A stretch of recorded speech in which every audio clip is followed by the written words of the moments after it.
Sir शुरू करें आपकी परमिशन से।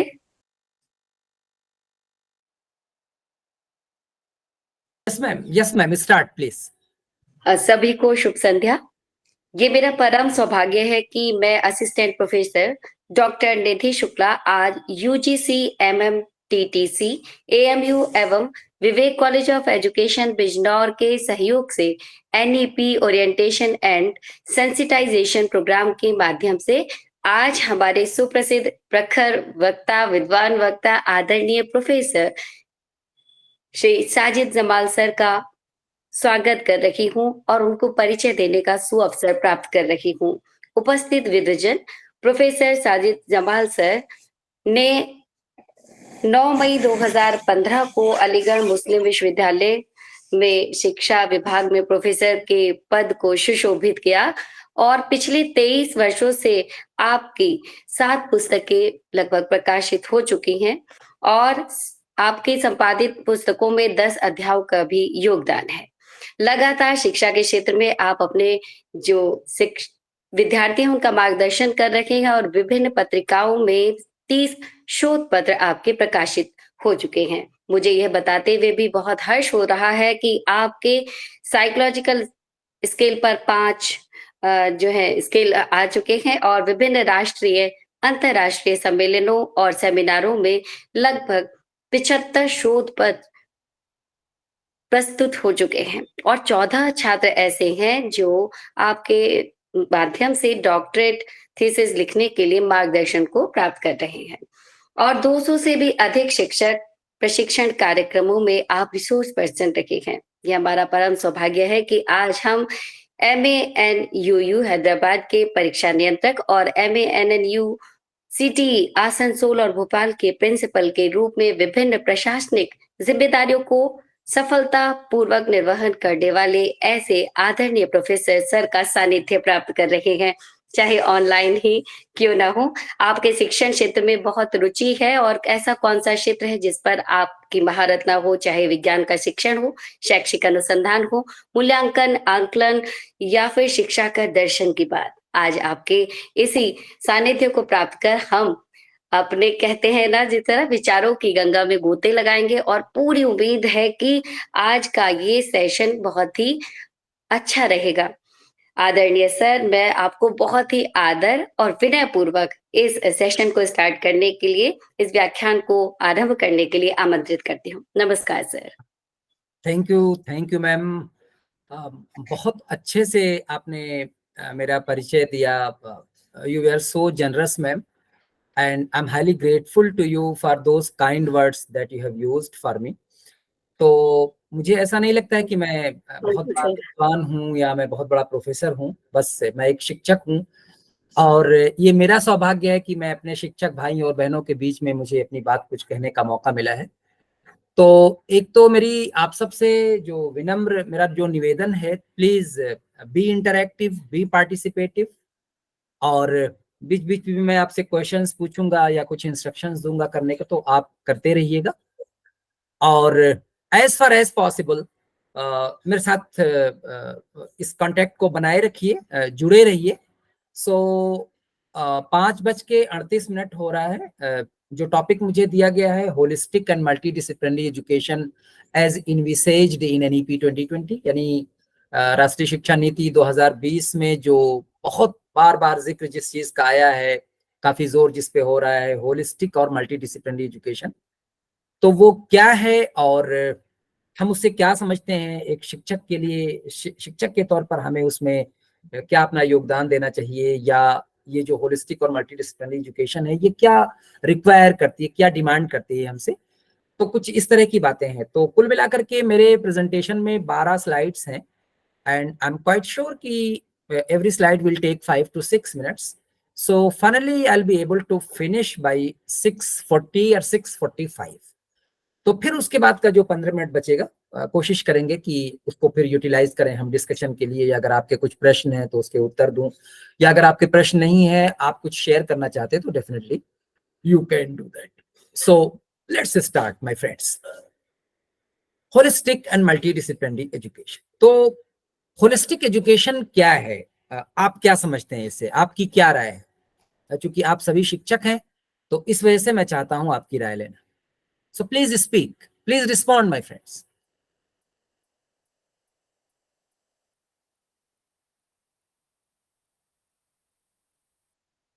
My friends listening to me? Yes, sir. Ji, Monica ma'am and other people, please. So my question is, what is holistic and multidisciplinary education? आप क्या समझते हैं इससे? Please respond.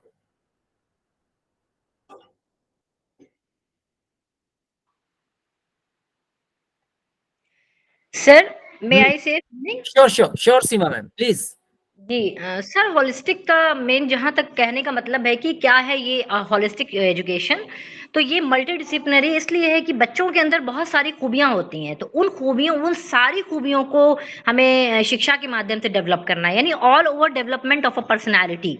यानी एक बच्चा जो है बहुत सारे गुण लेकर आ रहा है, जन्मजात है उसके पास जो सारे गुण जो गॉड ने उसको प्रोवाइड किए हुए हैं, उन गुण को, जैसे फॉर एग्जाम्पल कि बच्चे के पास सिर्फ ज्ञान ही नहीं आता है, बच्चे के पास समाज में रहने के लिए मतलब जो ज्ञानात्मक पक्ष हैं या उसके शारीरिक पक्षों के अलावा आर्थिक पक्ष है, सामाजिक पक्ष है, मनोवैज्ञानिक पक्ष है, मतलब इतने सारे पक्षों से वो एक पर्सनैलिटी बन रही है, व्यक्तित्व बन रहा है। उन सबका डेवलपमेंट करना, all over development of a personality, it should be included in holistic development. तो बच्चे का सिर्फ ज्ञान प्रदान कर देना ये नहीं है, हमें एक अच्छा इंसान भी बनाना है ताकि उसका चारित्रिक विकास भी हो सके, उसका नैतिक विकास भी हो सके, उसका मनोवैज्ञानिक विकास भी हो सके, उसका शारीरिक विकास भी हो सके, उसका मानसिक विकास भी हो सके, उसका आर्थिक विकास भी हो सके, उसका व्यवसायिक विकास भी हो सके। मतलब एक बोला जाए कि एक एजुकेशन का जो मेन मकसद ही यही है कि एजुकेशन इज क्या है, वो ऑल ओवर डेवलपमेंट करती है शिक्षा।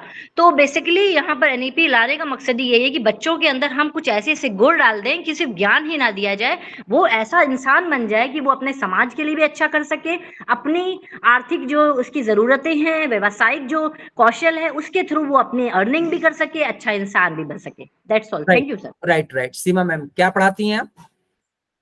मैं सर, मैं बीएड डिपार्टमेंट में हूँ, शिबली नेशनल कॉलेज। ओके। सो शिबली नेशनल कॉलेज से मैं हूँ, मुझे लगता है कि मैं आपको जानती हूँ। You are from where ma'am? I am from Shibli National College, appointed as an assistant professor in Shibli National College, BA department. Right. So Seema ma'am spoke very comprehensively in fact. तो क्या आप में से कोई और कुछ supplement करेगा सीमा ma'am के विचारों को या उनके ओपिनियन को? My question is, what is holistic and multidisciplinary education? नमस्कार सर। जी नमस्कार, पांडे सर बोलिए। सर, कोई बच्चा एडमिशन लेता है किसी सब्जेक्ट में, लेकिन उसकी रुचि उसके साथ साथ और अदर भी सब्जेक्ट्स में रहती हैं। तो पहले के जो वो थे मल्टीडिसिप्लिनरी सब्जेक्ट जब नहीं चलते थे तो बेचारा मतलब जो भी स्टूडेंट होता था उसी सब्जेक्ट को पढ़ता था, पास आउट होता था, निकल जाता था। और अब ये है मल्टीडिसिप्लिनरी है कि वो अपने सब्जेक्ट के साथ साथ वो अदर योग सीखना है तो योग भी कर सकता है, साइकोलॉजी पे पढ़ना वो भी पढ़ सकता है, टूरिज्म पढ़ना है तो वो भी पढ़ सकता है। तो एक साथ वो कई सब्जेक्ट पढ़ सकता है। तो ये चीजें उनको इस समय प्रोवाइड कर रही है एनईपी के माध्यम से, तो ये चीज बहुत बच्चों के लिए अच्छा हो गया है। Okay, Avanendu sir, what do you teach? Sir, tourism पढ़ा रहा हूँ। टूरिज्म? Yes sir. ये एमबीए टूरिज्म। किसमें आता है? MBA tourism sir. Okay, tourism, right. Yes, कोई और कुछ कह रहा था? Yes, sir. Please. Yes sir, ये सर जैसे होलिस्टिक एंड मल्टी डिसिप्लिन का मेनली जो हमारा उद्देश्य होता है वो ये होता है कि जो स्टूडेंट है या पर्सन है उसकी जितनी भी कैपेसिटीज हैं, सारी क्षमताओं का विकास करके, चाहे उसमें उसका वो सोशल हो, फिजिकल हो, इमोशनल हो, इंटेलेक्चुअल हो या फिर नैतिक उसकी क्षमताएं हो। इसीलिए एनईपी ने ये भी मैंने सर थोड़ा सा पढ़ा था कि एनईपी ने ये भी जोर दिया है कि इसलिए कंटेंट कम से कम हो बच्चों को, और उसकी क्रिटिकल थिंकिंग पे हम जोर दिलवाएं, बच्चों को क्रिटिकली बच्चा अंडरस्टैंड कर सके, चीजों को रचनात्मक तरीके से सोच सके। इसीलिए उसमें एजुकेशन में प्रोजेक्ट बेस्ड लर्निंग को भी लाया गया है। Okay, Shalini ma'am, what do you teach? Sir, in BEd and MEd department. Okay, where ma'am? Vivek college of education Bijnor. Okay, thank you Shalini ma'am. और किसी को कुछ कहना है? Yes sir.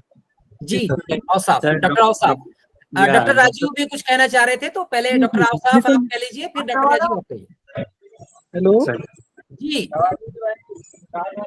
हेलो जी जी डॉक्टर राज जी बोलिए। सर, मेरा कहना चाह रहा था, जो होलिस्टिक डेवलपमेंट की बात की गई है, जी असल में वो शून्य से शिखर की यात्रा है। ओके वो जो यात्रा है हमारी शून्य से शिखर की यात्रा है, उसमें भी सब कुछ आ जाता है जो व्यक्ति शिखर पे पहुंचने के लिए आवश्यक होता है उसके लिए। Okay okay okay doctor Raju please thank you sir thank you. हाँ प्लीज म्यूट योरसेल्फ। जी औसाफ साहब Yes. कुछ कह रहे थे जी। Yes, sir. Yes, sir. Actually, sir, multidisciplinary education, we can say it is a form of learning that integrates, various subjects to provide the comprehensive educational experience. Like basically, we can say this approach to education is designed to promote an understanding how different fields are interconnected. With the particular where the students learning as a a specific subject. Right. So NEP basically connected multidisciplinary education, like for example I am teaching law, right? So I will work to promote the research with the management, with the engineering, like for example in this particular scenario, so that is a technological era, right? So we can contribute in the management also, we can contribute in the engineering also through the privacy or AI. So that is the multidisciplinary approach of the education system. Right, Dr. Asaf. Thank you very much. So I got a very comprehensive view. So it started with Dr. Seema, then Dr. Pandey, Dr. Shalini, Dr. Raju, and of course Dr. Asaf. So thank you very much, my friend, for such a comprehensive view. In fact, एक शुरुआत हमारी हो गई है। अब exactly और क्या है होलिस्टिक और मल्टीडिसिप्लिनरी एजुकेशन जिसकी बात एनईपी 2020 में कही गई है, तो उसके लिए मैं अपनी स्क्रीन शेयर कर रहा हूं। और स्क्रीन जो मैं शेयर करूंगा तो पहले कुछ आपके सामने तथ्य रखूंगा, कुछ फैक्ट्स रखूंगा। 2 स्लाइड्स में वो फैक्ट्स हैं, तो आप उन फैक्ट्स को पहले देख लीजिए और फिर अगर आप मुझसे एग्री करते हैं उन दोनों स्लाइड्स पे जो फैक्ट्स हैं उनसे, तो फिर उसके बाद हम डिस्कशन को आगे बढ़ाएंगे और फिर उसके बाद हम बात करेंगे होलिस्टिक और multidisciplinary education. So I'm sharing my screen. Please wait. It will be taking just some seconds. So please wait, my friends.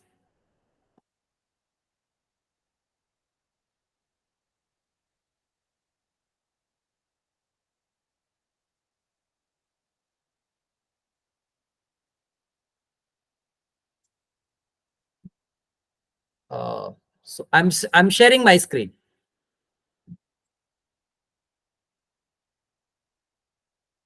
Now, can you see the screen? Yes, sir. Yes, sir. Right. So, holistic and multidisciplinary education as envisaged in NEP 2020. अब मैं कुछ तथ्य आपके सामने रख रहा हूं 2 slides पे। ये 4 तथ्य जो हैं वो पहली स्लाइड पे हैं और 3 तथ्य जो है वो दूसरी स्लाइड्स पे। तो जरा सा आप में से कोई इनको पढ़े, जो 4 फैक्ट्स लिखे हुए पहली स्लाइड्स पे, तो आप में से कोई उसको पढ़े लाउडली, ऊंची आवाज में पढ़े। India is the most populous country of the world. Right. The top 20 jobs of today did not exist in the year 2000.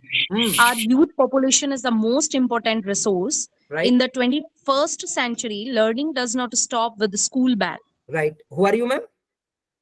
Shalini, sir. Shalini, ma'am. Okay. Thank you, ma'am. So, Shalini ma'am has read these 4 facts और आप सब बाकी लोग भी अपने screen पर देख पा रहे होंगे।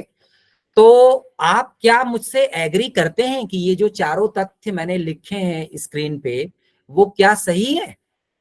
आप मुझसे सहमत हैं इन पर?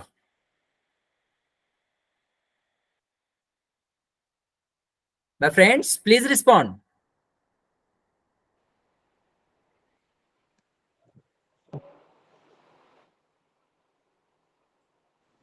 My friends? Yes, sir. 90%. Yes, sir. Okay. Most of the facts we are agree with you, but some facts are not. Right. अब ठीक है, अगर सब पे एग्री करते हैं तो बहुत अच्छी बात है, कुछ पे नहीं करते तो ठीक है। Let's proceed one by one. पहला जो पॉइंट है is India is the most populous country of the world, I think it is well supported by the statistics, so इस पे सभी एग्री करते हैं, right my friends? Sure sure. और इस पॉपुलेशन में हमारा जो सबसे सिग्निफिकेंट कंट्रीब्यूशन है वो है हमारे यूथ्स का, यानी हमारा यूथ पॉपुलेशन जो, यानी एक तो हम दुनिया के सबसे ज्यादा आबादी वाले मुल्क हैं, और दूसरी बात जो ये कि इस बड़ी आबादी में एक बहुत बड़ा, बहुत रिमार्केबल, बहुत साइजेबल हिस्सा हमारे यूथ्स का है। Coming to the second point, the top 20 jobs of today did not exist in the year 2000. क्या इस पे किसी को कोई असहमति है मुझसे?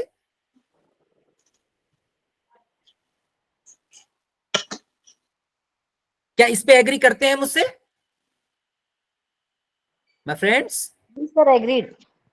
सो एग्जाम्पल दे सकता हूं कि ये जो सिस्टम एनालिस्ट हैं, सॉफ्टवेयर इंजीनियर्स हैं, कंटेंट डेवलपर्स हैं, ये इस तरह की जो पोजीशन है आजकल जो है वो कंप्यूटर साइंस में बहुत इसका स्कोप है, और अगर आप देखें तो दे आर वेल पेड, और उनकी समाज में बहुत उनका रुतबा है, इज्जत है, ग्लैमर है, पैसा है, सब कुछ है। पर डेफिनेटली 24 इयर्स बैक ये सारी जॉब्स नहीं थी, यानी ये सब क्रिएट हुई हैं ये सन 2000 या उसके बाद से, या हम इन जॉब्स के बारे में जानने लगे हैं सन 2000 या उसके बाद से। तो इस पॉइंट से मैं आपको ये याद दिलाना चाहता हूं कि how fastly the time is changing, यानी जो चेंज है वो बहुत फास्ट हो रहा है, बहुत तेज हो रहा है। इस पॉइंट से मैं ये बताना चाहता हूं। तीसरे पॉइंट को ऑलरेडी मैं एक्सप्लेन कर चुका हूं, so let's come to the fourth point. अब ये बताइए कि क्या चौथा पॉइंट कि in the 21st century learning does not stop with the school bell, क्या इससे एग्री करते हैं आप मुझसे? सहमत हैं आप इस पर? Agreed, agreed. Yes, sir, strongly agreed. Right. तो आप जरा सा बस बिल्कुल एग्री करते हैं, बहुत अच्छी बात है। फिर भी अपनी बात को सप्लीमेंट करने के लिए आपको जरा सा बचपन में ले जाना चाहता हूं, when you were in the school. So you remember when you were in class 6, 7th, 8th, 9th, 10th, तो उस समय में आपके पास ज्ञान के सिर्फ 2 स्रोत थे। एक किताबें थी जो कि लाइब्रेरी में अवेलेबल होती थी, या कुछ किताबें आपके पास घर में होती थी या स्कूल बैग में होती थी, और दूसरा स्रोत जो होता था वो शिक्षक होता था। जाहिर सी बात है कि अगर 8 बजे से 2 बजे तक का स्कूल है या 10 बजे से 4 बजे तक का स्कूल है, तो डेफिनेटली अब 4 के बाद लर्निंग के चांसेस जो होते थे वो बहुत कम रह जाते थे, बहुत मीगर हो जाते थे। So most of the learning occurred in the school time, in the official school time. लेकिन अगर आप इस सेंचुरी की बात करें तो if you are attending some ceremony like marriage ceremony, आप ट्रेन में सफर कर रहे हैं, आप कहीं रिश्तेदारी में गए हुए हैं, आप जो है लेटे हुए हैं, आप बैठे हुए हैं, आप किचन में खाना बना रही हैं, या कोई घर का कुछ और काम, यानी everywhere every time with just 1 click there is the possibility of learning. तो इस सेंचुरी की जो सबसे खास बात है वो यही है कि इस सेंचुरी में अब लर्निंग जो है वो स्कूल बेल के साथ बंद नहीं होगी, बल्कि there are so many sources, just we have to click the right sources. अब इन 4 तथ्यों के अलावा 3 तथ्य और मैं आपके सामने रखता हूं जो इस स्क्रीन पे है। क्या आप इस स्क्रीन को देख पा रहे हैं? Yes, sir. Yes, sir. तो मेरी रिक्वेस्ट है आप में से किसी एक से आप जोर से लाउडली जरा इसको पढ़िए, ये जो तीनों फैक्ट्स लिखे हुए इस स्क्रीन पे।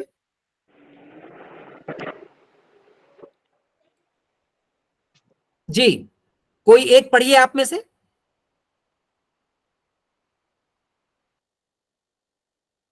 My friends, anyone of you?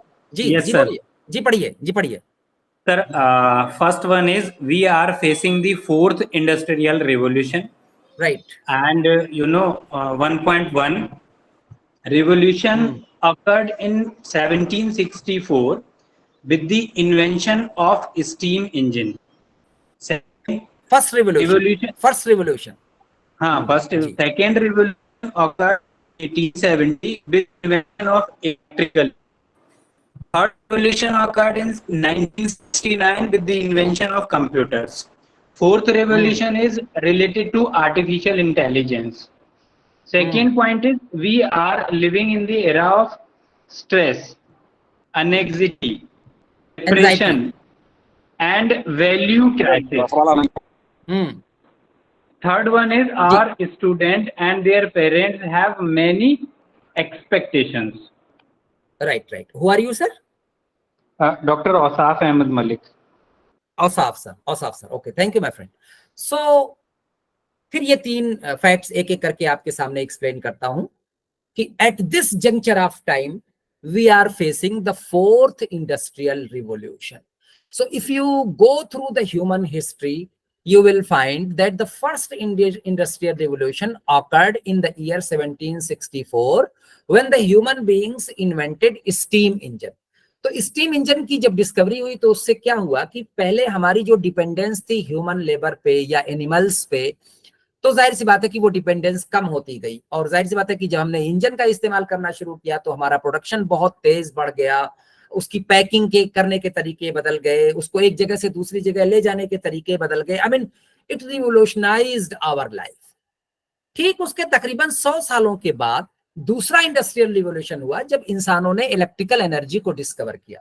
तो इलेक्ट्रिकल एनर्जी ने और हमारी लाइफ को और आसान बना दिया। यानी मैं जो बात कर रहा हूं कि पहले से ही स्टीम इंजन ने हमारी लाइफ को आसान बना दिया था, लेकिन अब उस इलेक्ट्रिकल एनर्जी ने हमारी लाइफ को और आसान बना दिया, प्रोडक्शन और आसान हो गया, इफिशिएंसी और बढ़ गई, और फर्दर जो हमारी डिपेंडेंस थी ह्यूमन लेबर पे या एनिमल्स पे वो और फर्दर कम हो गई। तो इन दोनों इंडस्ट्रियल रिवोल्यूशन के बीच अगर आप देखें तो टाइम गैप देखें तो तकरीबन 100 साल का फर्क है। उसके बाद थर्ड इंडस्ट्रियल रिवोल्यूशन आया 1969 में with the invention of computers. जाहिर सी बात है कि कंप्यूटर्स का इन्वेंशन तो हालांकि 1969 से पहले हुआ था, लेकिन personal computers, user friendly computers, आम इस्तेमाल के लायक बनने वाले computers, easy type of computers, तो वो इन्वेंट हुए 1969 में। And you know with the invention of computers computing became so easy, calculating became so easy, record keeping became so easy, और जाहिर सी बात है कि इसने हमारी लाइफ को पूरे तरीके से वो रिवोल्यूशनाइज कर दिया। So again, if you see the time gap between second and third industrial revolution, so again it is of 100 years. लेकिन उसके बाद अगर आप देखें कि चौथा इंडस्ट्रियल रिवोल्यूशन जो आया वो 2016 में आया, यानी थर्ड इंडस्ट्रियल रिवोल्यूशन के 47 इयर्स के बाद। And this industrial revolution is related with the artificial intelligence as well as with the digitalization of technology. तो तीसरे और चौथे के बीच में जो टाइम गैप रहा वो पहले और दूसरे और तीसरे के टाइम गैप के आधे से कम रहा। तो व्हाट पीपल आर प्रेडिक्टिंग कि जब फिफ्थ इंडस्ट्रियल रिवोल्यूशन आएगा तो ये फर्दर और आधा हो जाएगा, यानी 50 का भी आधा, तकरीबन 25 साल में अगला इंडस्ट्रियल रिवोल्यूशन आएगा। और जब छठा इंडस्ट्रियल रिवोल्यूशन आएगा तो फर्दर और कम टाइम हो जाएगा, 12-13 साल रह जाएंगे। और जब सातवां इंडस्ट्रियल रिवोल्यूशन आएगा तो उसका भी आधा हो जाएगा, यानी गोया कि 5 साल या 6 साल, समथिंग लाइक दैट। तो इस पॉइंट से मैं आपको ये सेंसिटाइज करना चाहता हूं कि कितनी तेजी से चेंजेस जो है वो हमारी लाइफ में आ रहे हैं। And if we will not become the part of these changes तो very soon we will be absolute, हम आउटडेटेड हो जाएंगे, हम पुराने हो जाएंगे। Now coming to the second fact that has been mentioned on this slide, we are living in an era of stress, anxiety, depression and value crisis. तो क्या इस पॉइंट पे आप मुझसे एग्री हैं? Yes, sir. Yes. Agreed, sir. Right. और आपको क्या लगता है कि सिर्फ आपके छात्र तनाव में हैं या आप भी तनाव में हैं? Sir, हम Me भी too. So in my time, you know, in my childhood time, depression एक ऐसी बीमारी थी जो आमतौर पर 60 साल के बाद होती थी। और ये क्यों होती थी? क्योंकि बूढ़े हैं माँ बाप और बच्चे जो है चले गए, लड़कियों की शादी हो गई, वो कहीं और चली गई, लड़के कहीं और चले गए, अब माँ बाप घर में अकेले हैं, they are feeling lonely, something like that, so they went in depression. यानी आमतौर पर 60 साल के बाद होने वाली यह बीमारी थी। लेकिन अब आप अगर आज का दौर देखें तो व्हाट टू टॉक ऑफ 60, अगर 20 साल या इवन 20 साल से पहले भी अब बच्चों में रिपोर्ट हो रहा है जो है depression. They are fed up with stress, they are fed up with anxiety. और इसके अलावा एक और जो बहुत गंभीर जो एक समस्या जिससे हम लोग जूझ रहे हैं, that is value crisis. And I don't think I have to say much about value crisis. आप सब लोग सोशल मीडिया वगैरह पे एक्टिव रहते हैं, और क्या कुछ समाज में हो रहा है, कैसे हीनियस क्राइम्स हो रहे हैं जो हमें बिल्कुल अंदर से हिला देते हैं, बिल्कुल they shake us from the root. तो यानी गोया कि definitely you will agree with me कि besides facing stress, anxiety and depression, we are also living an era of value crisis that is a great challenge for us. And finally the last point, अब ये इस last point पे भी क्या आप मुझसे agree करते हैं कि हमारे स्टूडेंट्स और उनके जो अभिभावक हैं, उनके जो पेरेंट्स हैं, उनकी काफी उम्मीदें हैं बच्चों से अपने। Do you agree with me? Yes, sir. Totally agree. यानी इस हद तक जो है, इस हद तक एक्सपेक्टेशन है कि बचपन में बच्चा जब पहली बार twinkle twinkle little star how I wonder what you are ये पोएम सुनाता है, तो उसी टाइम माँ बाप ये उम्मीद लगा लेते हैं कि अब ये कलेक्टर ही बनेगा, आईएएस ऑफिसर ही बनेगा, उससे नीचे फिर नहीं सोचते हैं। So they are killing their children with this over expectation. So I mean they are not allowing their children to enjoy the childhood. बहुत ज्यादा प्रेशर, बहुत ज्यादा स्ट्रेस, ये पढ़ लो, ये कोर्स ज्वाइन कर लो, ये कोचिंग ज्वाइन कर लो, फला कर लो, फला कर लो, फला कर लो, और anyhow you become a machine to earn money, यानी एक पैसा कमाने वाली मशीन बनाने पर फोकस जो है वो लोगों का रह गया है. और जाहिर सी बात है कि इसमें पेरेंट्स का काफी इंपॉर्टेंट रोल है. सिर्फ पेरेंट्स का नहीं, बाकी लोग भी अपना कंट्रीब्यूशन इसमें दे रहे हैं, बट पेरेंट्स का रोल जो है वो बहुत इंपॉर्टेंट है.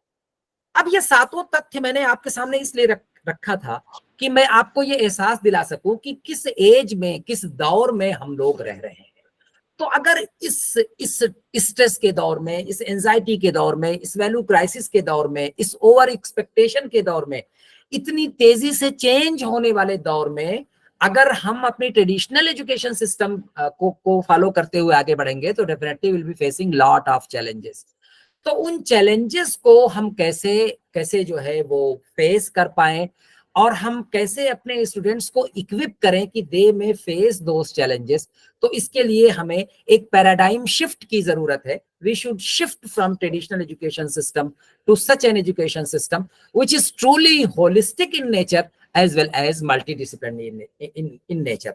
तो अब उसके बाद आगे पहले कुछ स्लाइड्स में होलिस्टिक एजुकेशन के बारे में बताता हूं. पहले एक बुकिश डिफिनेशन आपके सामने रखता हूं कि होलिस्टिक एजुकेशन क्या है, फिर इसके मुख्तलिफ पहलू जो हैं, इसके जो एस्पेक्ट्स हैं, इसके जो इंपॉर्टेंट कंपोनेंट्स हैं, और होलिस्टिक एजुकेशन क्या डिमांड करती है इसकी बात करता हूं.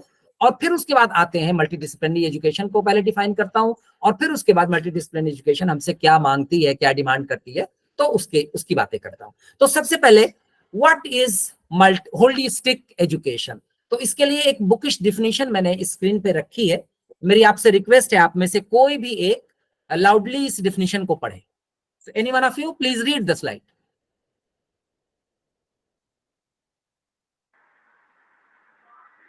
Holistic education focuses on the fullest possible development of the person, encouraging individuals to become the very best of finest that they can be and enabling them to experience all they can from life and reach their goals. Marshman, Right. 2010. Right. Who are you, ma'am? My Ma'am, name कौन is है? Rubia Mohammed, sir. Subia. Hello? Yeah. Rubia. Rubia. Right. So what do you Yeah. teach, ma'am? Yes, sir. What do you teach? I'm doing B.Ed, sir. B.Ed faculty. B.Ed faculty. Okay, From very good. Kerala. Right. So what you have understood through this definition? आप क्या समझी इस definition से, या आप में से कोई दूसरा जो इस डिफिनेशन को समझ पाया हो, जरा मुझे एक्सप्लेन करे.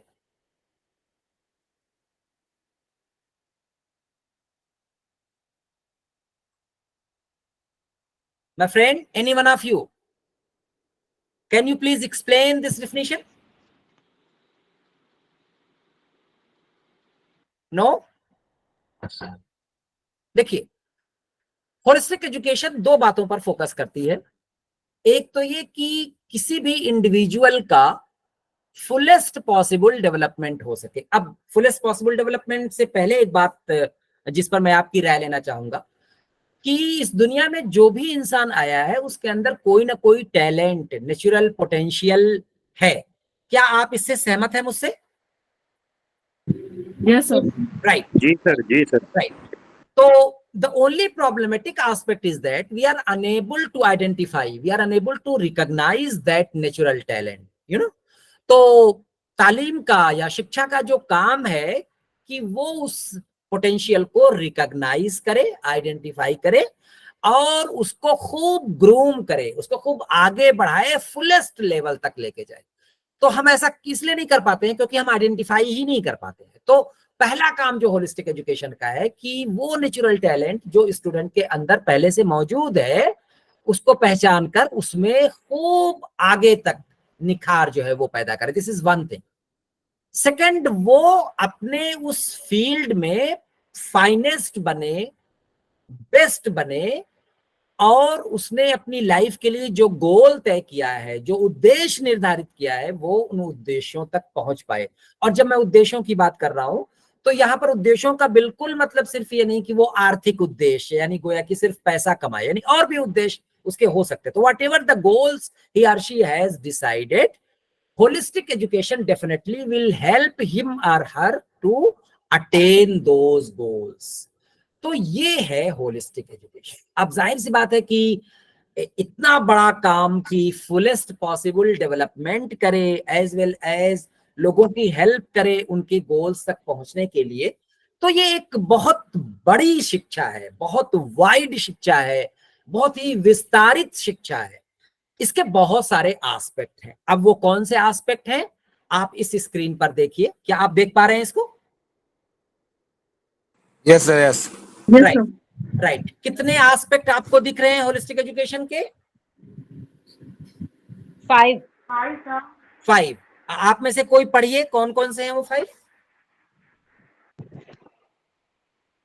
First aspect is cognitive development, another is emotional development, third one is social development, fourth one is spiritual development, and the fifth one is physical development. Right. Who are you, ma'am? Seema Sadiq. Seema ma'am. Seema ma'am, आपने शुरुआत की है cognitive development से, but I will prefer to start from physical development. तो मैं सबसे पहले physical development को रखता हूं, ये पहला एस्पेक्ट है होलिस्टिक एजुकेशन का, फिर दूसरा कॉग्निटिव, तीसरा इमोशनल, चौथा सोशल और पांचवा स्पिरिचुअल। अब इन पांचों पर थोड़ी थोड़ी बात करते हैं, एक मिनट में इन पांचों पर खर्च करता हूं और फिर उसके बाद हम लोग आगे बढ़ते हैं। So what is physical development? By the way, आप क्या समझते हैं शारीरिक विकास से? आपकी क्या राय है शारीरिक विकास के बारे में? सर, जो पूरी तरह से फिजिकली फिट हो। Physical fitness, okay. Any other aspect? Sir, physically और मेंटली फिट हो। Okay okay. कोई और तीसरी बात? कोई और तीसरी राय? ओके। एक कहावत कही जाती है, sound mind lives in a sound body. क्या आप इससे सहमत हैं? Yes, sir. Yes sir. Yes sir. So there is one child who is very intelligent, blessed with high IQ, have lot of talents and potentials, पर बराबर बीमार रहता है, शारीरिक रूप से बहुत दुर्बल है, बहुत कमजोर है। तो आपको लगता है कि वो अपनी उन योग्यताओं का, उस हाई IQ का और अपने उस ज्ञान का क्या उसका फायदा उठा पाएगा वो अपने लिए या समाज के लिए? What's your opinion? No, no, no. Not at. तो सबसे पहली जो जरूरत होती है कि हम अपने फिजिक को, अपने शरीर को स्वस्थ रखें। और जब हम शारीरिक विकास की बात करते हैं तो दो एस्पेक्ट कम से कम इसमें आते हैं, और भी हो सकते हैं पर कम से कम दो आते हैं। एक तो ये कि हम ये जाने कि बीमारियां कौन कौन सी हैं, उन बीमारियों से हम बचाव कैसे कर सकते हैं, और हम क्या खाएं और कितना बर्न करें, यानी कितना कुछ एनर्जी लें बॉडी में और कितना बर्न करें, ताकि एक तरह का सामंजस्य बरकरार रहे, एक तरह का बैलेंस रहे। nowadays what people are doing, they are eating more and more and burning less and less। तो आप देखिए कि समाज में एबनॉर्मल वेट गेन चल रहा है, ओबेसिटी चल रही है, एंड सो अनफॉर्चुनेट की डायबिटीज, और बहुत यंग एज में hypertension, diabetes, I mean all those things. तो इसकी एक वजह यह है कि शायद कैलोरीज का जो इंटेक है हमारे शरीर में वो बहुत ज्यादा है, पर जितना इंटेक है हम उसको बर्न नहीं कर पा रहे हैं, यानी शारीरिक कार्य नहीं कर रहे हैं, शारीरिक मेहनत नहीं कर रहे हैं। तो इस वजह से we are facing lot of problem. अब जरा आप अपनी शिक्षा व्यवस्था देखिए और गौर से देखने के बाद मुझे बताइए कि हम हमारा जो टाइम टेबल है, हम जो भी कोर्स पढ़ाते हैं, आप जो भी कोर्स पढ़ाते हैं उस कोर्स के टाइम टेबल को देखिए और जरा ऑनेस्टली मुझे बताइए कि आपके उस टाइम टेबल में शारीरिक विकास को कितना समय दिया जाता है। How much serious we are for the physical development through our time table, बताइए जरा। Less importance. हाँ, लीस्ट इंपॉर्टेंस, लीस्ट। मुझे तो लगता है कि शायद स्कूल लेवल पर फिर भी कम से कम 1 पीरियड या 2 पीरियड गेम्स और स्पोर्ट्स या कुछ ऐसा रखते हैं हम, या 0 पीरियड या फ्री पीरियड कुछ ऐसा रखते हैं जिसमें बच्चे कुछ खेल कूद लें। हायर लेवल पर तो मुझे लगता है कि बहुत कम है, बिल्कुल ना के बराबर। Do you agree with me? Yes, sir. Yes. तो सो अनफॉर्चुनेट कि एक वो एस्पेक्ट, यानी जाहिर सी बात है कि हमारे लिए शरीर हमारा सबसे महत्वपूर्ण है, पर ये कि उसी चीज को जो है हम इग्नोर करके हम आगे बढ़ रहे हैं। तो हम जोर किस पर देते हैं, अपना ज्यादा समय किस पर देते हैं, वो दूसरे वाले डेवलपमेंट पे, and that is what cognitive development, यानी मानसिक विकास। मानसिक विकास पर हम बहुत ज्यादा जोर देते हैं। हम भारी भरकम सिलेबस बनाते हैं, भारी भारी पुस्तकें बच्चों को पढ़ाते हैं, लंबे लंबे लेक्चर्स जो है डिलीवर करते हैं, खूब उनको असाइनमेंट देते हैं और काम करवाते हैं ताकि उनका मानसिक विकास हो सके। तो आपको क्या लगता है कि बच्चों का मानसिक विकास आप सही तरह से कर रहे हैं? No sir. देखिए, एक बहुत ही इंटरेस्टिंग सीमा मैम फॉर्चुनेटली हैं यहाँ पर, और सीमा मैम जिस कॉलेज में भी पढ़ा रही है, इनफैक्ट मैंने अपना टीचिंग करियर उसी कॉलेज से शुरू किया था। तो आई एग्जैक्टली रिमेम्बर कि एजुकेशनल साइकोलॉजी की मैं कॉपी चेक कर रहा था, तो उसमें एक क्वेश्चन पूछा गया था, वो बाइलिंगुअल था क्वेश्चन, हिंदी में भी था, इंग्लिश में भी था। So what do you mean by perception, यानी क्वेश्चन ये था कि प्रत्यक्षीकरण से आप क्या समझते हैं, what do you mean by perception. अब जब मैं कॉपी इसकी चेक कर रहा हूं बच्चे की, तो उसने बड़ा ही फिलोसॉफिकल एक आंसर लिखा था। उसने हेडिंग डाला प्रत्यक्षीकरण, और उसके अंदर लिखा कि प्रत्यक्षीकरण मनोविज्ञान का वो महान ज्ञान है जिसके बारे में मुझे कोई ज्ञान नहीं है। माय फ्रेंड्स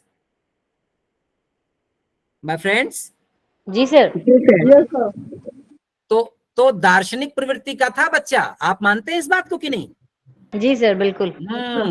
हाँ, पर मैंने उसको 0 नंबर दिए क्योंकि उसने खुद ही एक्सेप्ट किया था कि प्रत्यक्षीकरण मनोविज्ञान का वो महान ज्ञान है जिसके बारे में मुझे कोई ज्ञान नहीं। तो चूंकि उसने ये माना था मुझे कोई ज्ञान नहीं, तो मैंने उसको 0 मार्क्स दिए। मैं आपसे जो कहना चाह रहा हूं ये कि मानसिक विकास में भी, कॉग्निटिव डेवलपमेंट भी बहुत सारी स्टेजेस होती हैं, लेकिन हम सिर्फ एक चीज पे उस पे फोकस करते हैं, क्रैमिंग, रटना, याद करना, स्मृति, मेमोराइजेशन, उसी पर हमारा सारा फोकस होता है। तो हम 5-6 किताबें पढ़ करके जाते हैं, नोट्स बना करके जाते हैं, क्लासरूम में लेक्चर डिलीवर करते हैं, बच्चे हमारा लेक्चर नोट करते हैं, उसी को वो याद कर लेते हैं और फाइनली वो एग्जाम में लिख देते हैं, और फाइनली हम उसी को इवेल्युएट करके उसको ग्रेड दे देते हैं, और वो फर्स्ट डिवीजन ले आता है, फर्स्ट पोजीशन ले आता है, हाई रैंक ले आता है, हाई परसेंटाइल ले आता है, एंड दैट्स ऑल। लेकिन यही कॉग्निटिव डेवलपमेंट नहीं है। कॉग्निटिव डेवलपमेंट के और भी एस्पेक्ट है, अंडरस्टैंडिंग, चीजों को समझना, अप्लाइंग, सीखे हुए ज्ञान का रियल लाइफ में इस्तेमाल करना, एनालाइजिंग, विश्लेषण करना, इवेल्युएटिंग, किसी चीज को इवेल्युएट करना, यानी उसकी वर्थ को, उसकी वैल्यू को समझना, एंड फाइनली क्रिएटिंग, कोई चीज नई क्रिएट करना। और आज के दौर में क्रिएशन जो है वो बड़ा इंपॉर्टेंट है, इनोवेशन बहुत इंपॉर्टेंट है। आप दुनिया के एडवांस देशों को देखें तो वही देश एडवांस है जहां पर कि इनोवेशन काफी होता है, या जहाँ के लोग क्रिएटिव हैं, या जहाँ पर क्रिएटिविटी पर बहुत ज्यादा जोर दिया जाता है। लेकिन अनफॉर्चुनेटली हमारे कॉग्निटिव डेवलपमेंट में इन सारे एस्पेक्ट्स को, यानी हम 5 को निग्लेक्ट करते हैं। We neglect understanding, we neglect applying, we neglect analyzing, we neglect evaluating, and we neglect creating। सिर्फ एक चीज पर हमारा जोर होता है, that is memorization and memory। Coming to the third aspect, emotional development। तो emotional development क्या चीज है my friends? सर जो हमें गॉड ने इमोशंस प्रोवाइड किए हैं, मतलब हर व्यक्ति के पास वो इमोशंस होते हैं, तो वो जो गॉड ने हमें प्रोवाइड किए हैं, तो हमें जो है सिर्फ अपने इमोशंस को डेवलप नहीं, हमें दूसरे वाले, जो सामने वाला व्यक्ति है, उसके भी इमोशंस को समझना है कि उसको स्ट्रेस हो सकता है, उसको क्रोध यानी कि बहुत ज्यादा खौफ हो सकता है, या डर हो सकता है, दुख हो सकता है, या तकलीफ हो सकती है, या खुशी हो सकती है, मतलब ये सारे इमोशंस हैं। तो हम सिर्फ वो सही मायने में इमोशनल डेवलपमेंट तभी हो पाएगा जब आप जो है सामने वाले की फीलिंग्स को समझते हुए अपने व्यवहार में चेंजेस लाएं, बिहेवियर में चेंजेस लाएं। राइट, तो राइट मैम। अच्छा, एक कॉन्सेप्ट जो है इमोशनल इंटेलिजेंस है, तो क्या आप लोगों ने सुना है इसके बारे में? यस जी सर। सर, जी सर सुना है। So what is this emotional intelligence? Sir यही चीज है कि उसी बुद्धि का आपको इस्तेमाल करना है। देखिए इमोशनल इंटेलिजेंस जो है बेसिकली कहते हैं अपने इमोशंस को मैनेज करने की क्षमता को, रिलेशनशिप मैनेजमेंट को, किस परिस्थिति में क्या करना है, कितना रिएक्शन देना है, कैसे रिएक्ट करना है, स्टेबिलिटी, अस्थायित्व हमारे बिहेवियर में, आई mean something like that. So that's come under the category of emotional intelligence. और बेसिकली इमोशनल इंटेलिजेंस अगर हमारा एंशिएंट एजुकेशन सिस्टम देखें तो कहीं ना कहीं से उसका कॉन्सेप्ट हमारे पास, हमारे लोगों के पास था. बट डेफिनेटली अगर हम मॉडर्न इसकी बात करें इमोशनल इंटेलिजेंस की, तो गोलमैन एक साइकोलॉजिस्ट थे अमेरिकन. उन्होंने 1995 में एक किताब लिखा था और उसमें उन्होंने इस बात को प्रूव किया था कि अगर आपके पास हाई आईक्यू है लेकिन इमोशनल इंटेलिजेंस आपका पुअर है तो it's not sufficient that you will give good performance. और उन्होंने बाकायदा कई तकरीबन 1000 ऐसे स्टूडेंट्स का जिन्होंने कॉलेज को पास किया अच्छे ग्रेड के साथ, अच्छे मार्क्स के साथ, and they are blessed with high IQ, उनकी स्टडी किया एंड फाउंड कि they are miserably failed in real life because they were poor in emotional intelligence. तो आईक्यू तो बहुत हाई था उनका और पुस्तकी ज्ञान यानी बुकिश नॉलेज भी उनको बहुत था, but they failed because they were emotionally not sound या इंटेलिजेंट नहीं थे.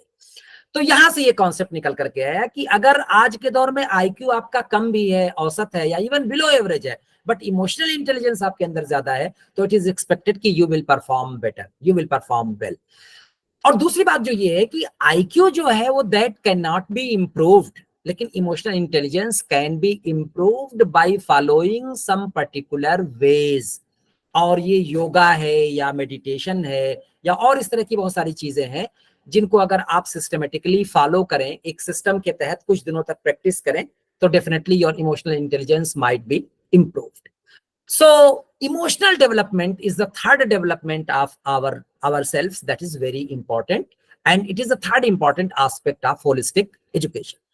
अब सोशल डेवलपमेंट नीडलेस टू से जिस समाज में हम रहते हैं उसके कुछ मूल्य हैं, उसकी कुछ मान्यताएं हैं, उसके कुछ एस्पिरेशंस हैं, उसकी कुछ एक्सपेक्टेशंस हैं. तो accordingly we should behave. Why? Because as an individual we have no existence and identity. We have our existence and identity only in the society. तो अकॉर्डिंगली जैसे इमोशनल इंटेलिजेंस डिफाइन किया गया है उसी तरीके से सोशल इंटेलिजेंस को भी डिफाइन किया गया है. और सोशल इंटेलिजेंस बेसिकली ये है कि हम अपने आप को कैसे एक प्रोडक्टिव कंट्रीब्यूटिव इंसान जो है बना सके, हम समाज के लिए प्रोडक्टिव कैसे हो सके, समाज के लिए बेहतर कैसे कर सके, I mean something like that. और बिल्कुल सेम तरीके से जिस तरह से इमोशनल इंटेलिजेंस को by following some particular steps you can improve, accordingly you can improve social intelligence as well. Then comes spiritual development. अब आप लोगों से राय लेना चाह रहा था कि क्या समझते हैं आप स्पिरिचुअल डेवलपमेंट से?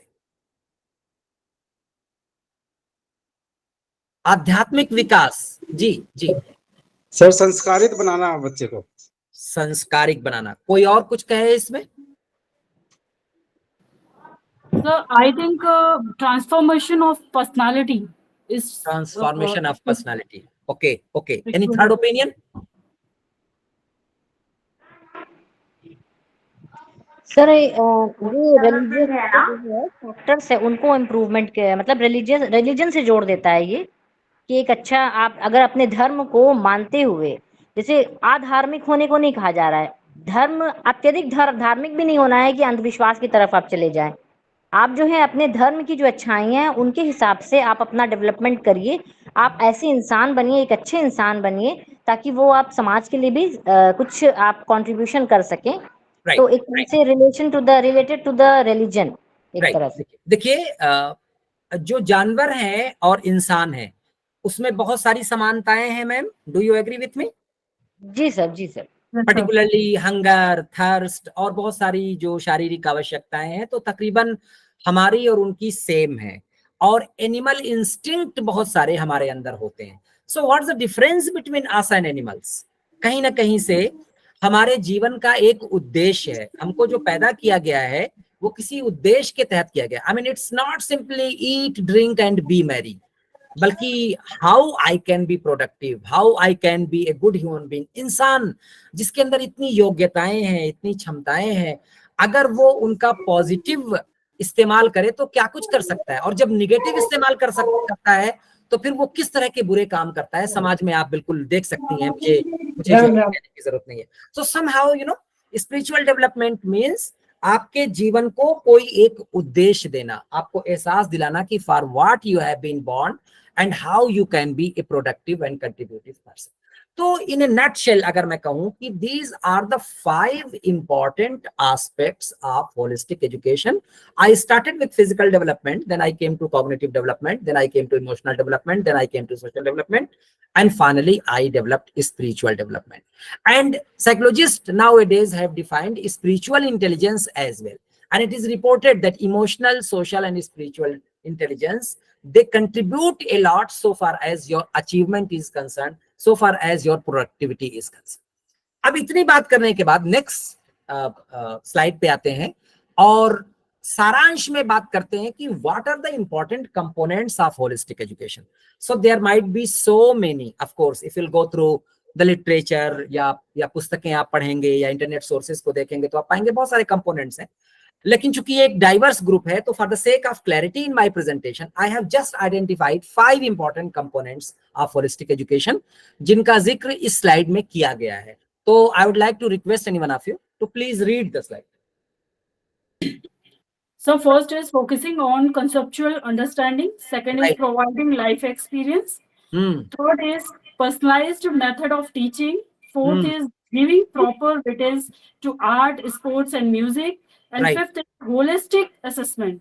Thank you, ma'am. So, what is this conceptual understanding, by the way? आप क्या समझते हैं इससे?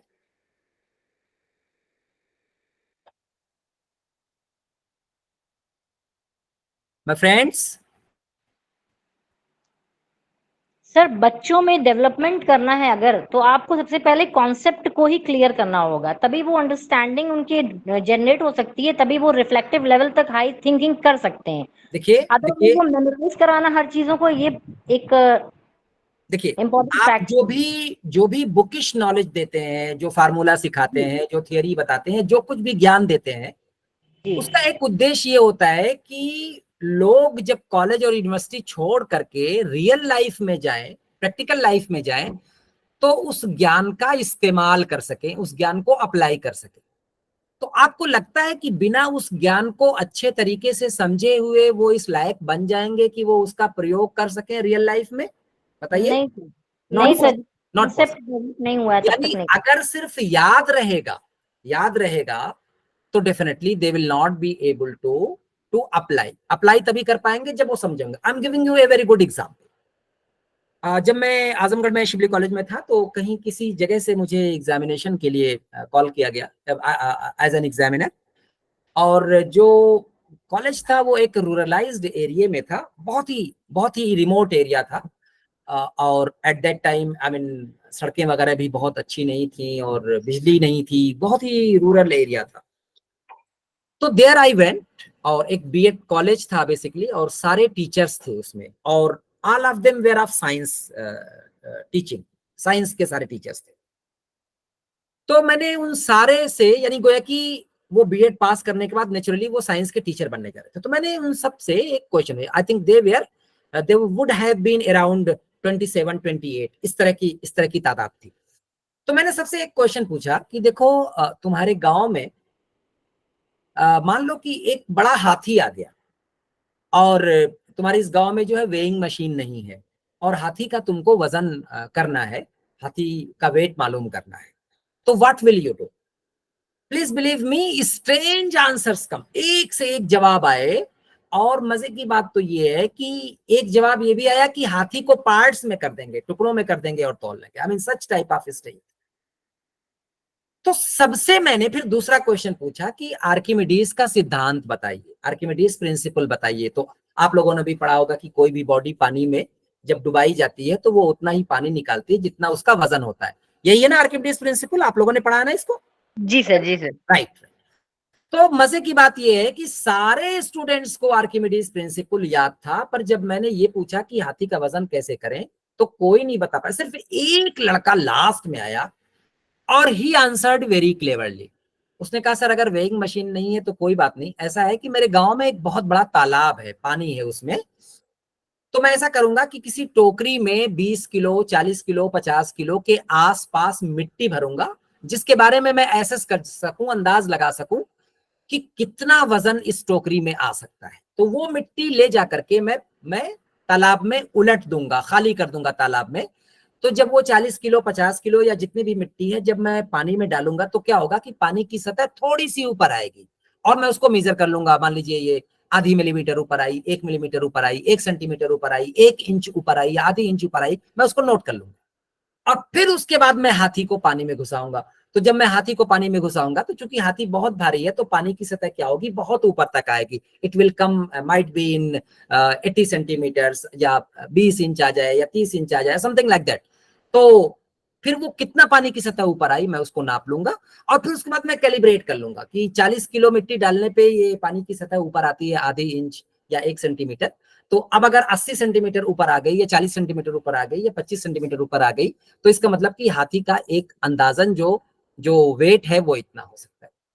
अब ये देखिए कि वही एक बच्चा था जिसने आर्किमिडीज प्रिंसिपल को समझा था बेसिकली, अदरवाइज आर्किमिडीज का सिद्धांत सबको याद था। So through this example what I want to say कि होलिस्टिक एजुकेशन का जो पहला कंपोनेंट है कि लेस फोकस ऑन मेमोराइजिंग, याददाश्त पर, स्मृति पर, रटने पर कम जोर दिया जाए, समझ पर ज्यादा जोर दिया जाए। So this is one important component of holistic education. उसके बाद providing life experiences. Again there is one proverb in English that life is the best teacher. क्या आप इस प्रोवर्ब से सहमत हैं? जी सर, बिल्कुल। तो कैसे लाइफ बेस्ट टीचर है? क्योंकि लाइफ आपको बहुत एजुकेट करती है। यानी हो सकता है आप बहुत पढ़े लिखे हो, सैकड़ों हजारों किताबें पढ़ा हो आपने, पर you know life has its own experiences. ये हर दिन, हर हफ्ते, हर महीने, हर साल कुछ ना कुछ तजुर्बात आपको बताती है, सिखाती है। तो होलिस्टिक एजुकेशन का दूसरा एस्पेक्ट ये है कि besides providing the bookish knowledge, जाहिर सी बात है कि हम पुस्तकी ज्ञान तो देंगे ही देंगे, हम टीचर हैं, हमारा काम है, लेकिन उसके साथ साथ एज फार एज पॉसिबल हम उस ज्ञान को लाइफ एक्सपीरियंसेस से जोड़ें, स्टूडेंट्स को अपॉर्चुनिटी प्रोवाइड करें कि वो माउंटेन के पास जा सकें, लेक के पास जा सकें, पार्क में जा सकें, इंडस्ट्रीज में जा सकें, फैक्ट्रीज में जा सकें, रेलवे स्टेशन देख लें, रेलवे की पटरियां, आई mean something like that.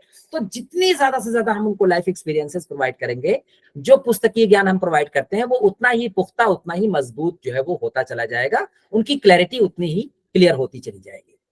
Then personalise method of teaching. जाहिर सी बात है कि हमारे इंस्टीट्यूशंस में, हमारे कॉलेजेस में एक काफी भीड़ आती है। I mean sometimes, I mean I have seen in one classroom there was one teacher, he was teaching BA students and number of students was more than 200, और sometimes even MA की classes में 50 60 बच्चे होते हैं। जाहिर सी बात है कि by that way personalized methods of teaching is very difficult, but as far as possible developing a personal rapport with the students, तो ये डिमांड करती है होलिस्टिक एजुकेशन। यानी इसका तीसरा कंपोनेंट है कि जहां भी गुंजाइश हो सके हम पर्सनलाइज्ड टीचिंग का जो है वो इस्तेमाल करें।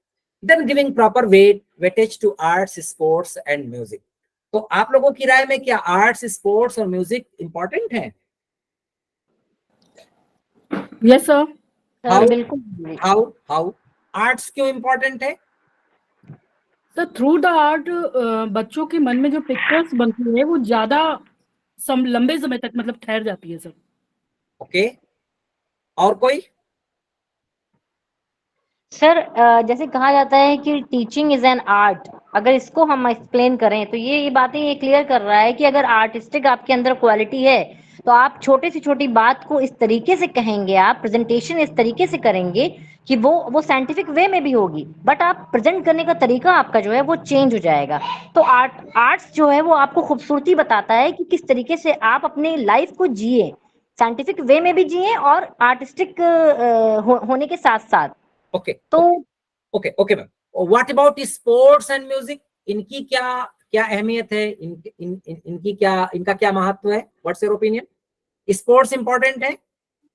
Yes sir. क्यों?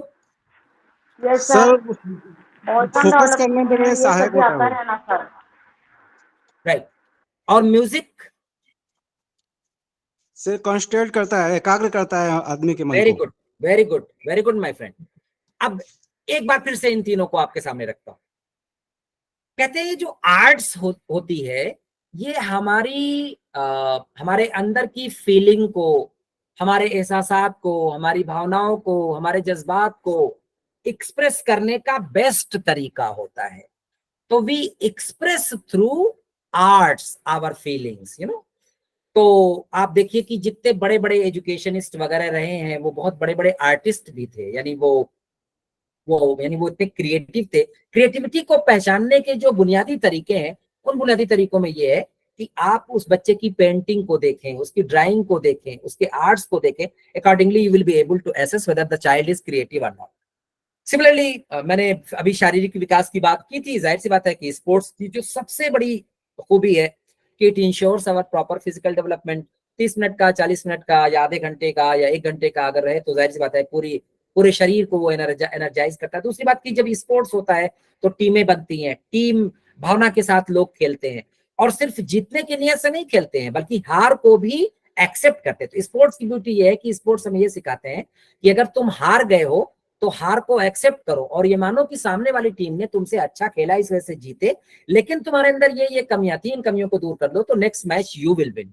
तो इस तरह की टीम भावना, आपस में कोऑपरेशन पैदा करता है स्पोर्ट्स, इसकी बहुत खास बात है besides ensuring the physical development. And about music, let me again tell you a very interesting example of CV Raman. तो आपने सीवी रमन का नाम सुना है फ्रेंड्स? जी सर सुना। कौन थे फ्रेंड्स? साइंटिस्ट वैज्ञानिक थे और भारत के पहले वैज्ञानिक थे जिन्हें नोबेल प्राइज मिला था फिजिक्स में।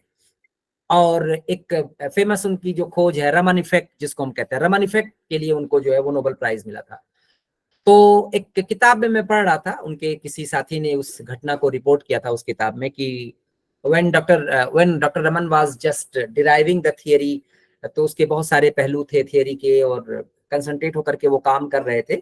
तो बट ही कुडंट अंडरस्टैंड कि अब आगे कैसे बढ़ूं, अगला स्टेप क्या हो। तो ही स्ट्रगल्ड अ लॉट। फाइनली क्या किए कि वो जो नोटबुक थी उसको बंद कर दिए, पेंसिल को रख दिए और फिर उस कमरे से जो स्टडी थी उनकी, जिस रूम में पढ़ते थे, वहां से निकल करके फिर दूसरे कमरे में पहुंचे। वहां पर एक गिटार रखा हुआ था। So he started playing with the guitar और काफी देर तक गिटार बजाए, आधा घंटा, 35 मिनट, तकरीबन 40 मिनट तक। And then all of a sudden something came to his mind and then he went to his study और फिर उस थ्योरम को, उस थ्योरी को, उसको आगे बढ़ाए, उसको प्रूव किए and finally he got the Nobel Prize. So that shows कि म्यूजिक जो है has its own importance, खास तौर से कंसंट्रेशन को बनाने में म्यूजिक का बड़ा कमाल है, as well as in reducing the stress as well. आप सब लोग भी महसूस कीजिए कि जब आप स्ट्रेस्ड होते हैं तो फिर उसके बाद जब म्यूजिक सुनते हैं तो it gives a very soothing, a very pleasing experience. Isn't it my friends? सहमत हैं आप मुझसे? Yes sir. That's it. तो ये चौथा कंपोनेंट है होलिस्टिक एजुकेशन का, जो ये कहता है कि होलिस्टिक एजुकेशन वो है जो आर्ट्स को, स्पोर्ट्स को और म्यूजिक को बराबर वेटेज देती है। And finally holistic assessment. So what is holistic assessment by the way my friends? My friends, holistic assessment क्या है? It's a comprehensive evaluation method, sir. अच्छा, To consider multiple aspects of a person. Okay. देखिए मैं सवाल को दूसरे तरीके से करता हूँ। क्या आप इस बात से मुझसे सहमत हैं कि कुछ बच्चे लिखने में बहुत अच्छे होते हैं लेकिन बोलने में वीक होते हैं, और कुछ बोलने में बहुत अच्छे होते हैं और लिखने में वीक होते हैं? इस बात से सहमत है? Right yes sir. Right. Yes sir. अब जाहिर सी बात है कि मोस्ट ऑफ द टाइम हमारे जो असेसमेंट होते हैं, हमारा जो इवेल्युएशन होता है वो पेपर एंड पेंसिल टेस्ट होता है, यानी रिटन टेस्ट होता है। अब जाहिर सी बात है अगर किसी की लिखने में कोई कमी है, दो ही और she has a lot of knowledge, लेकिन अब जाहिर सी बात है पुअर है लिखने में, बेचारा नहीं लिख पा रहा है, किसी वजह से स्पीड कम है, समथिंग लाइक दैट, तो definitely will not be able to assess him और हर होलिस्टिकली। तो होलिस्टिक असेसमेंट का मतलब होता है कि बराबर वेटेज दीजिए, ओरल टेस्ट को भी वैल्यू दीजिए, रिटन टेस्ट को भी वैल्यू दीजिए, as well as written test में भी बहुत सारे तरह के टेस्ट होते हैं, ऐसे type question, short answer type questions, very short answer type questions, MCQs, सबकी अपनी अपनी उपयोगिता है, उन सबको महत्व दीजिए। फिर एक और एस्पेक्ट ये है कि जब आप किसी इंसान का असेसमेंट करें तो सिर्फ ज्ञानात्मक पक्ष ना देखें, सिर्फ उसने कितना ज्ञान हासिल किया वो ही नहीं, बल्कि अफेक्टिव डोमेन, भावात्मक पक्ष, उसके जज्बात, उसके एहसासात, उसकी फीलिंग को इवेल्युएट करें, as well as how much skills he और she has developed, that is psychomotor domain. तो अगर इन सब पर हम तवज्जो देते हैं, ध्यान देते हैं, तो then our assessment will become a holistic assessment. तो ये 5 इंपॉर्टेंट कंपोनेंट्स हैं होलिस्टिक एजुकेशन के। Now coming to the next slide, और सारांश में एक बात ये करते हैं कि what are the key features of holistic education. So if you see the key features of holistic education which have been mentioned on this particular slide, तो पहली बात तो ये कि एजुकेटिंग द होल स्टूडेंट, जब हम होल स्टूडेंट की बात करते हैं इसका मतलब ये हुआ कि हम उसके ऑल राउंड डेवलपमेंट की बात करते हैं। Viewing student as part of the whole, जाहिर सी बात है कि एवरी इंडिविजुअल इज इंपॉर्टेंट, तो हम हर इंडिविजुअल पर ध्यान दे, कोई भी इंडिविजुअल मिस ना होने पाए, यानी something like that. Embracing a classroom, caring classroom culture, यानी केयरिंग क्लासरूम कल्चर का मतलब ये हुआ कि ज्यादा से ज्यादा हम फिजिकल इंफ्रास्ट्रक्चर प्रोवाइड करें, केयर करें, उसके साथ खड़े रहें, बच्चे की ग्रूमिंग करें, एज वेल एज उसकी काउंसलिंग करें, उसकी जरूरत को समझें। I mean whatever is possible on our side, definitely if we are doing that, so we'll say that we have embraced a caring classroom culture. And finally, engaging in experiential learning. तो experiential learning क्या है, क्या आप लोग की राय है इस पे my friends? सर अनुभव पर आधारित जो लर्निंग होती है वो सबसे बेस्ट होती है, क्योंकि वो रोट लर्निंग जो होती है वो आप कब तक रटाएंगे, वो परमानेंट नहीं रहने वाली है। बट अगर बच्चे को वो अनुभव हो जाए तो अनुभव से जो बच्चा अगर सीखता है, अपने व्यवहार में चेंज लाता है, वो लर्निंग सबसे बेस्ट होती है। राइट। कोई और कुछ कहेगा एक्सपीरियंशियल लर्निंग के बारे में?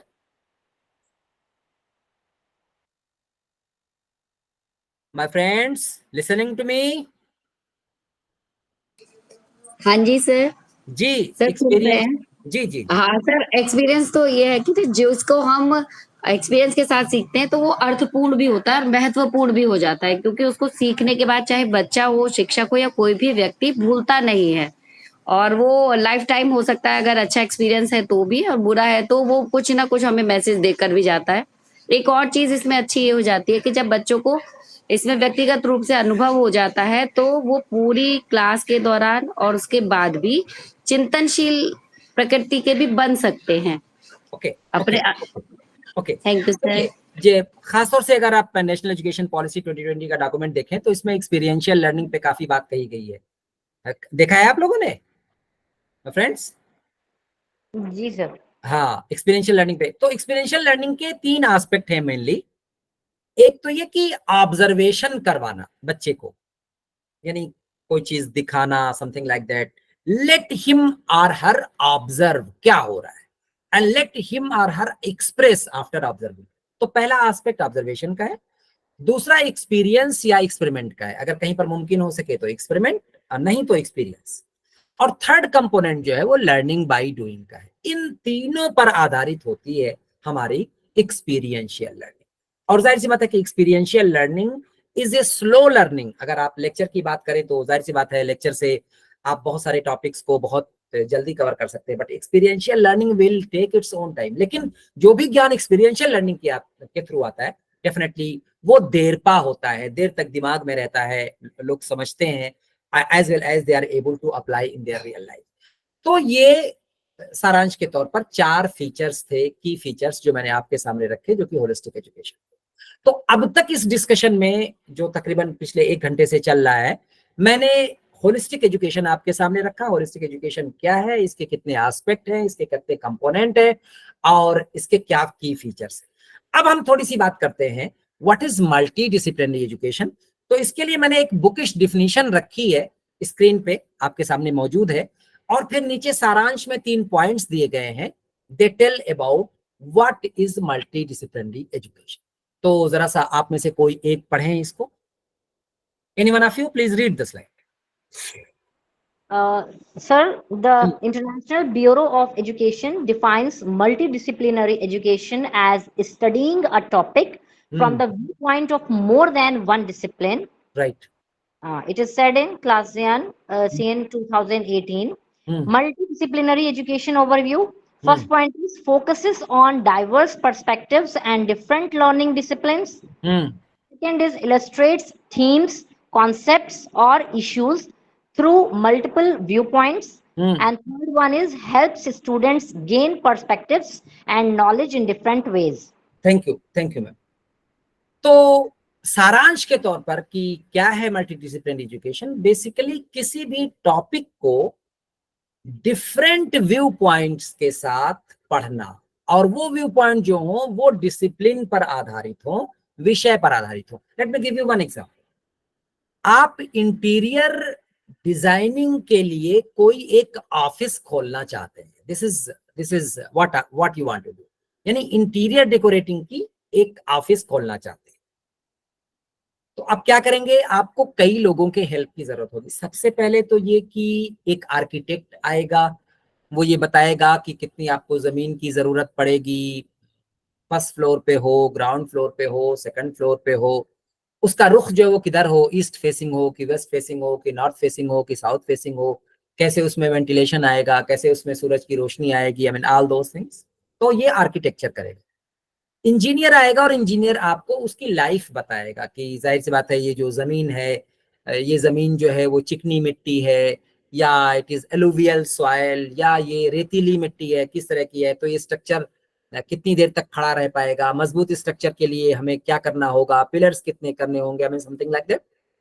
And then finally one person will come whose area will be interior decorating, कि अब इस कमरे में सोफे कहाँ पर रखे जाएं, पर्दे किस तरह के लगाए जाएं, और गोया की कैबिनेट कहाँ पर रखी जाए, सेंट्रल टेबल कहाँ पे रखी जाए, आई मीन समथिंग लाइक दैट। तो इशू है एक, और उसके लिए आपको 3 विषयों के लोगों की जरूरत पड़ रही है। तो आज जिस दौर में हम रह रहे हैं, बेसिकली हम इतनी कॉम्प्लेक्स प्रॉब्लम्स को फेस कर रहे हैं कि सिर्फ एक विषय के लोग उस प्रॉब्लम को सॉल्व नहीं कर पाएंगे। डैम बनाना है कहीं पर, अब जाहिर सी बात है कि कहीं पर डैम बनेगा तो डैम तो इंजीनियर्स ही बनाएंगे, there is no doubt about it. लेकिन जिस जगह पर डैम बन रहा है वहां पर पहले से कुछ लोग रह रहे हैं, वो लोग विस्थापित होंगे, वो लोग कहीं और जाएंगे, तो क्या क्या उनके लिए सामाजिक मसाइल आएंगे, सामाजिक परेशानियां आएंगी। It will be known to you through a sociologist perspective.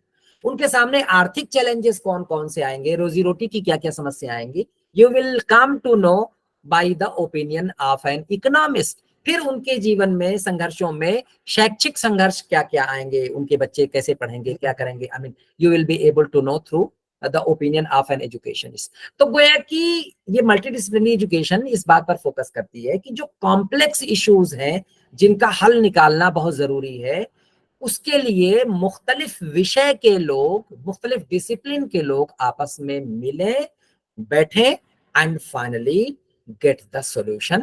This is the whole approach of multidisciplinary education. और ये जो बात मैंने एक्सप्लेन की है, यही 3 पॉइंट्स में नीचे और वजाहत के साथ और क्लैरिटी के साथ जो है वो कही गई है। I am quite sure if you will go through it you will be able to learn. अब आगे बढ़ते हैं। आखिर मल्टीडिसिप्लिनरी एजुकेशन की जरूरत क्या है, इसका रशनेल क्या है? तो इसके रशनेल को मैंने एक पूरी स्लाइड के थ्रू जस्टिफाई किया है। 4 पॉइंट्स हैं, चारों बड़े इंपॉर्टेंट हैं। मैं आपसे रिक्वेस्ट करता हूं कि आप में से कोई इसको पढ़े और फिर उसके बाद मैं एक एक करके इन चारों पॉइंट्स को आपके सामने डिस्कस करता हूं। So anyone of you please read it my friends. कोई पढ़े इसको? सर क्या मैं पढ़ूं? जी जी बिल्कुल पढ़िए, बिल्कुल पढ़िए। ठीक है sir. Sir rationale for multidisciplinary education, I-type personality, in-depth knowledge of one area of specialization. Second is T-type personality, having some knowledge of so many areas. Civic skills, 20th century skills. And the last one is employability skills, 21st century skills, communication skills, critical thinking, collaboration and creativity. Right. Thank you, ma'am. तो अगर आप पिछली सदी देखें तो पिछली सदी में स्पेशलाइजेशन पर बहुत ज्यादा जोर था। For example someone has done MSc in physics और फिर फिजिक्स में भी कोई एक एरिया ले लिया, फॉर एग्जांपल इलेक्ट्रॉनिक्स ले लिया या न्यूक्लियर फिजिक्स ले लिया या सॉलिड स्टेट फिजिक्स ले लिया या स्पेक्ट्रोस्कोपी ले लिया, इलेक्ट्रॉनिक्स ले लिया, कोई एक एरिया ले लिया और खूब गहराई तक उसमें ज्ञान हासिल किया। ये जो शब्द आई है यानी अल्फाबेट आई है इंग्लिश का, इट शोज द डेप्थ। तो उसमें आपने खूब गहराई से अध्ययन किया और आप एक पर्टिकुलर फील्ड के स्पेशलिस्ट बन गए। पिछली सदी में इस पर बहुत ज्यादा जोर था और इस स्पेशलाइजेशन के थ्रू लोगों को आसानी से जॉब मिल जाती थी या I mean things were easy for them so far as livelihood is concerned. पर 21वीं सदी जो है वो जाहिर सी बात है कि काफी डिफरेंट है। तो इसमें सिर्फ एक विषय का बहुत गहरा ज्ञान होना that will not be sufficient, rather आपको थोड़ा थोड़ा करके और भी कुछ चीजों के बारे में जानना होगा। तो if you see the alphabet T, तो अल्फाबेट टी में आई इंक्लूडेड है। Do you agree with me my friend? जरा देखिए इसको, टी को। जी सर। टी में आई है कि नहीं है, बताइए फ्रेंड्स। हाँ हाँ। So there is one ratio, कुछ रेशियो के साथ, गोया कि गहराई तो आप रखिए, स्पेशलाइजेशन आप रखिए, गहरा ज्ञान किसी विषय का रखिए, पर सिर्फ वही एनफ नहीं है, बल्कि कुछ और चीजों का भी ज्ञान आपको रखना पड़ेगा, और जिसमें खास तौर से कम्युनिकेशन स्किल्स के बारे में कहते हैं, सॉफ्ट स्किल्स के बारे में कहते हैं, आईसीटी स्किल्स के बारे में कहते हैं। इन सारी चीजों का अगर आपको ज्ञान नहीं होगा तो सिर्फ सिंपली स्पेशलाइजेशन किसी एक पर्टिकुलर एरिया में definitely that is not going to be. तो ये जो 20th सेंचुरी स्किल्स हैं, जिनको हम जेनिक स्किल्स कहते हैं, गोया कि वो ज्यादा फोकस करती थी बुकिश नॉलेज पर, यानी you have to have the mastery over the content. लेकिन इस सदी में हम 21वीं सदी में 21वीं सदी के स्किल की बात कर रहे हैं, जिनको हम एम्प्लॉयबिलिटी स्किल्स भी कहते हैं, और ये बहुत सारी हैं, 13-14 स्किल्स हैं। अगर आप देखें, the moment my lecture will be over, you go to the Google और बस आप टाइप कर दीजिएगा employability skills, so many skills will come out. लेकिन इनमें 4 स्किल्स बहुत इंपॉर्टेंट हैं, जिसका जिक्र जो है वो आप स्क्रीन पे देख सकते हैं। Communication skills, critical thinking, collaboration and creativity. तो ये रशनेल है बेसिकली मल्टीडिसिप्लिनरी एजुकेशन का, कि आज के दौर में हमको T type of personality create करने की जरूरत है, as well as what is needed, we are required to inculcate the employability skills. अब जाहिर सी बात है कि ये इतना आसान काम नहीं है, rather multidisciplinary education basically require something.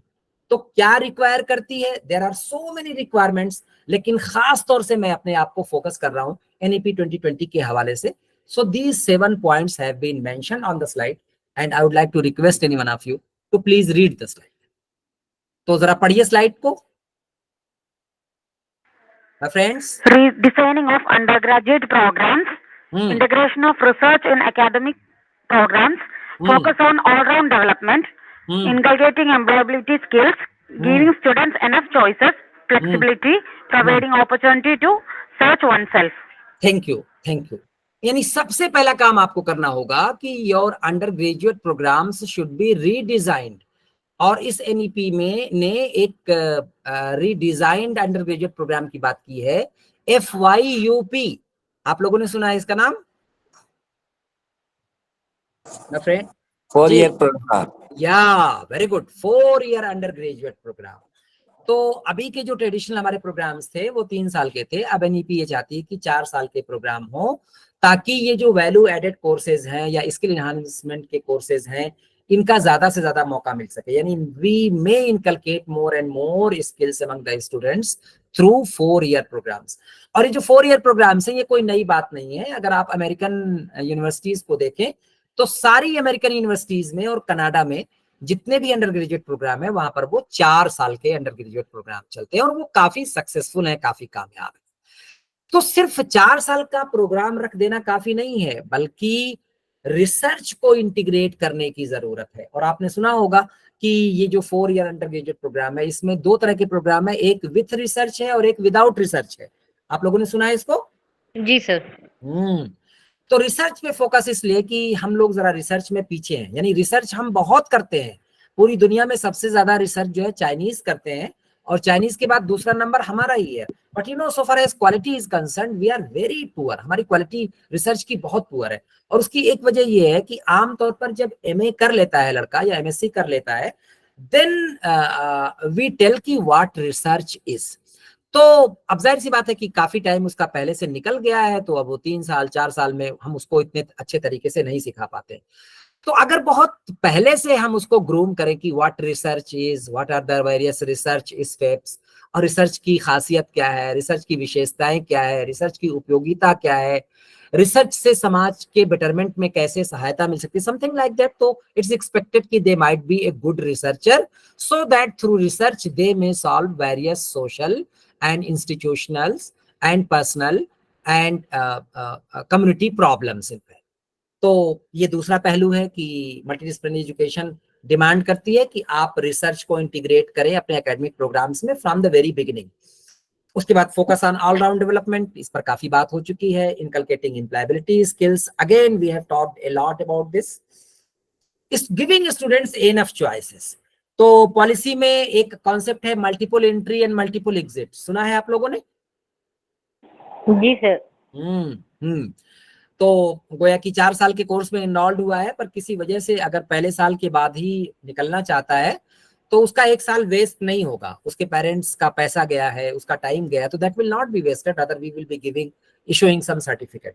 2 साल का है तो हम डिप्लोमा इशू करेंगे, 3 साल का है तो हम डिग्री कोर्स इशू करेंगे, 4 इयर्स का है तो हम honours, I mean something like that.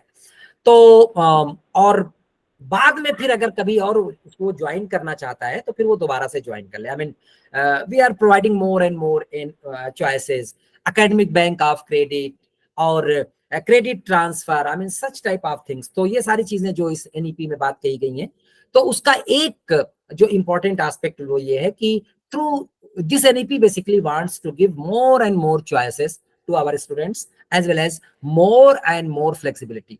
तो जितना हमारा सिस्टम फ्लेक्सिबल होगा, स्टूडेंट्स की नीड और इंटरेस्ट और उनके रिक्वायरमेंट्स के मुताबिक होगा, वो ज्यादा बेहतर होगा। और जितना ही रिजिड होगा, जाहिर सी बात है, वो उतना ही लीस्ट सक्सेसफुल होगा। तो giving them more and more flexibility and finally providing opportunity to them to search oneself. So thank you very much my friends for listening to me. I think since last 70 minutes continuously I am speaking. So at this juncture of time, I am putting an end to my lecture. It is 6:50 by my watch. So now it's over to you. If you have any question or if you want to share anything, definitely you can. Still we have 10 minutes with us.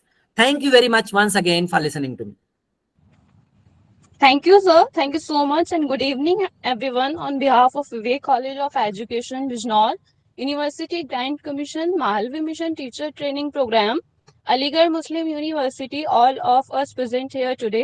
I, Nazia Nihal, Assistant Professor, would like to extend a heartfelt vote of thanks to our esteemed guest, Professor Sajid Jamal. Nazia ma'am. Yes, sir. Before presenting the vote of thanks, if they have any question or if they want to share anything, please let them do. Okay, sir. जी, आप में से किसी को कुछ पूछना है या कोई कुछ शेयर करना चाहता है? Because some of the participants were very active, particularly Seema ma'am, Pandey sir, Rubia ma'am, Osaf sir, Shalini ma'am, I mean these people. तो आप लोगों में से किसी को कुछ पूछना है या कोई कुछ शेयर करना चाहता है? No? Hello sir. जी औसाफ साहब बोलिए। सर मेरा एक्चुअली मैं पहले भी इसमें एक सवाल पूछा था एनईपी के रिगार्डिंग, क्योंकि मैं लॉ बैकग्राउंड का हूं, तो कहीं ना कहीं मुझे लगता है कि वो कॉन्स्टिट्यूशनल लॉ से कॉन्ट्राडिक्ट है, राइट? क्योंकि एनईपी में जो हमने देखा उसमें जो कॉमन एजुकेशन सिस्टम जो 3 से 18 साल का है, बट पार्लियामेंट ने जो राइट टू एजुकेशन का कॉन्सेप्ट लेके आए, उसको फंडामेंटल राइट डिक्लेयर किया, वो 6 से 14 साल के बच्चों के लिए है, जो उनका बेसिक राइट है, मूलभूत अधिकार है, वो क्लेम कर सकते हैं। बट जो 3 से 6 के बीच की जो एज है, वो as a directive principles of state policy रखा है संविधान में। तो कहीं ना कहीं मुझे लगता है कि वो एनईपी है, प्रीवियस पॉलिसी है, that was also talking about universal education. Kothari commission की अगर मैं बात करूं 1966, वो भी यूनिवर्सल एजुकेशन की बात करते चले आए हैं पहले से। बट जब एनईपी 2020 आया तो इसमें जो एज का क्राइटेरिया है वो कहीं ना कहीं संविधान से कॉन्ट्राडिक्ट कर रहा है। तो हमें मतलब या तो पॉलिसी में थोड़ा कहीं ना अमेंडमेंट या फिर कॉन्स्टिट्यूशनल लॉ में अमेंडमेंट की जरूरत है in regard to the NEP 2020। Okay doctor साहब। निधि मैम कुछ कह रही थी, तो लेट हर से, तो फिर उसके बाद दोनों क्वेश्चंस के आंसर देता। Nidhi ma'am, do you want to say something? Nidhi ma'am?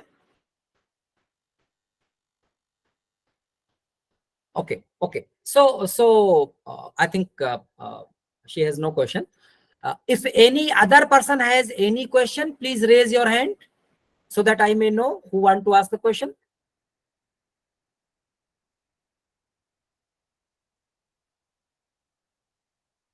कोई और कुछ पूछना चाहता है? No.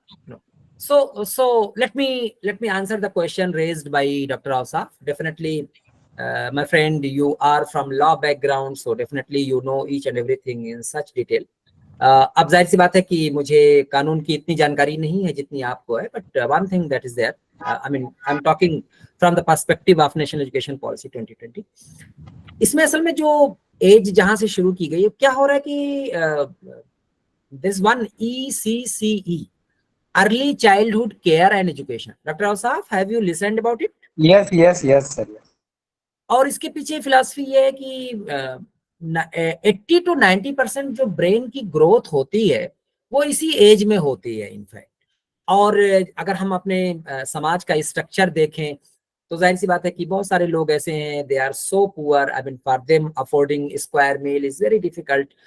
तो उनको एक तरह का असिस्टेंस प्रोवाइड करना थ्रू आंगनबाड़ीज, तो वहां पर एक कम से कम एक टाइम का या 2 टाइम का जो है वो उनको एक पौष्टिक आहार मिल सके, अच्छा खाना मिल सके, as well as they may grow physically, mentally, morally, emotionally. तो अब तक क्या हुआ था कि किसी भी राष्ट्रीय शिक्षा नीति में ये ECCE एक फॉर्मल पार्ट नहीं था एजुकेशन सिस्टम का। So if you see the previous system, so it was 10 + 2 + 3, यानी 10 साल की हाई स्कूलिंग, 2 साल का इंटरमीडिएट और 3 साल का graduate course. This in fact national education policy is talking about the structural change and it is recommending 5 + 3 + 3 + 4, और उस 5 में भी बाइफर्केशन है जैसा कि आपने अभी जो है वो किया। तो बेसिकली फिलॉसफी इसके पीछे यही है कि हम जो है वो अर्ली चाइल्डहुड केयर एजुकेशन, जो कि एक बहुत इंपॉर्टेंट एस्पेक्ट है एजुकेशन का, जो छूट रहा था, जिसको कि हम फॉर्मल सिस्टम में नहीं ला पाए थे, हम उसको किसी तरीके से फॉर्मल सिस्टम में लाए। नाउ योर क्वेश्चन कि इट इज कोइंसाइडिंग और कंट्राडिक्टिंग विद द डायरेक्टिव प्रिंसिपल्स और समथिंग लाइक दैट, तो अब जाहिर सी बात है कि चूंकि मैं लॉ का स्टूडेंट नहीं हूं, so I don't know, I mean if it is there तो डेफिनेटली हमको जो है नहीं सर, हाँ, जैसे मैं बात करूं जो मैंने बात करी फंडामेंटल राइट की, actually directive principles of fundamental right में जो बेसिक डिफरेंस है वो यही है कि अगर आपके फंडामेंटल राइट का वायलेशन हो रहा है तो आप डायरेक्टली सुप्रीम कोर्ट और हाई कोर्ट में जाके अप्रोच कर सकते हो। बट डायरेक्टिव प्रिंसिपल्स अगर आपके वायलेट हो रहे हैं तो आप अप्रोच नहीं कर सकते कोर्ट में जाके। तो क्या है, जैसे article 45 that is directive principles of state policy, जो अर्ली चाइल्डहुड केयर का कॉन्सेप्ट है वो आर्टिकल 45 में है। लेकिन जो गवर्नमेंट ने फंडामेंटल राइट बनाया वो 6 से 14 वो आर्टिकल 21 कैपिटल ए में 2002 में इंसर्ट किया। तो मेरा यही है कि भाई गवर्नमेंट ने जब ये बनाया था और NEP 2020 आई है तो इससे दोबारा से चाहिए, जब NEP ऑलरेडी बात कर रही, क्योंकि NEP that is only A policy, अगर आप उसको चैलेंज करने या क्लेम करने जाओगे तो कोर्ट आपकी नहीं सुनेगा। लेकिन अगर फंडामेंटल राइट के वायलेशन में आप जाओगे कोर्ट में तो कोर्ट आपको सुनेगा, आपके जो भी होगी उसको एक्सेप्ट करेगा। तो डायरेक्टिव प्रिंसिपल जो 3 से जो अर्ली चाइल्डहुड केयर का कॉन्सेप्ट है, मेरा ये सवाल है कि गवर्नमेंट ने फिर उस पे या पार्लियामेंट ने क्यों नहीं सोच रही है कि उसको भी फंडामेंटल राइट में लाया जाए, ताकि अगर किसी को नहीं मिले एजुकेशन तो वो उसके बिहाफ पे कोई सुप्रीम कोर्ट में या हाई कोर्ट में अप्रोच कर सके। देखिए इनफैक्ट ये पॉलिसी को अगर आप देखें तो इसमें रिव्यू का प्रोविजन है कि it will be continuously reviewed. तो I mean first time I am listening to this type of thing, हालांकि 4 साल से ऊपर हो गया पॉलिसी को आए हुए, and I have delivered so many lectures at so many places, लेकिन ये जो आपने इशू उठाया इससे पहले कहीं कभी किसी ने नहीं उठाया था, तो definitely it has come to my cognizance as well, and thank you very much for that. तो लेकिन अगर पॉलिसी को आप देखें तो उसमें रिव्यू का प्रोविजन है, तो आप जैसे लोग जो कानून के जानकार हैं, तो अगर वो आगे आए और इसको इशू को उठाए तो जब रिव्यू होगा तो हो सकता है उसके लिए कोई और रास्ता निकले।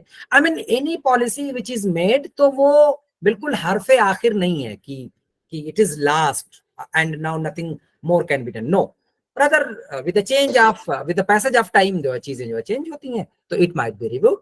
So you raise the question at the proper platform. And definitely these seminars, conferences, workshops, these are such platforms where such type of issues might be raised.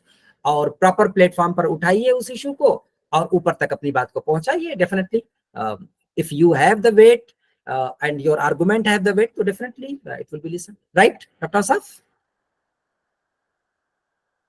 Yes, sir. Yes, Thank sir. you. Thank you, my friend, for Hello? raising such an issue. जी. Thank you. Thank you. जी. Rubia ma'am कुछ कहना चाहती हैं? Hello जी. Sir, मैं sir से नहीं सबसे पूछना चाहती हूँ. हमने डिस्कस किया है कि मल्टी डिसिप्लिनरी अप्रोच एजुकेशन में इंक्लूड किया है. So we are getting so many benefits. सो सबके साथ ये पूछना चाहता हूँ कि एजुकेशन फील्ड में वर्क कर रहे हैं, इसलिए पूछ रही हूँ कि सभी बेनिफिट्स मिलता है कक्षा में स्टूडेंट के साथ समय बिताने से. आपको पता चल रहा होगा एनी बेनिफिट्स गेटिंग, तो उसके बारे में कुछ कहिए. मैं जानना चाहती हूँ कि क्या बेनिफिट्स मिलते हैं. सर, आप कुछ बता सकते हैं? क्या बेनिफिट्स मिलते हैं किससे मैम? सबसे पूछना चाहती हूँ. Everyone in the session are working in BEd field now और education field. So multi disciplinary approach हमने ऑलरेडी एजुकेशन में इंक्लूड किया है ना. तो कक्षा में जाते समय बेनिफिट्स मिलते हैं, वो सब जानते हैं. किस तरह की बेनिफिट? देखिए, there are so many benefits that have been discussed in detail by me. What you are going to get through holistic education, what you are going to get through multidisciplinary education, all those things. लेकिन अभी भी हमारा implementation की stage में है. देखिए, कोई भी चीज जब चेंज होती है तो चेंज का असर आने में थोड़ा सा टाइम लगता है. तो वी हैव जस्ट इम्प्लीमेंटेड, किसी ने इसी साल से किया है, किसी ने और पहले से किया है.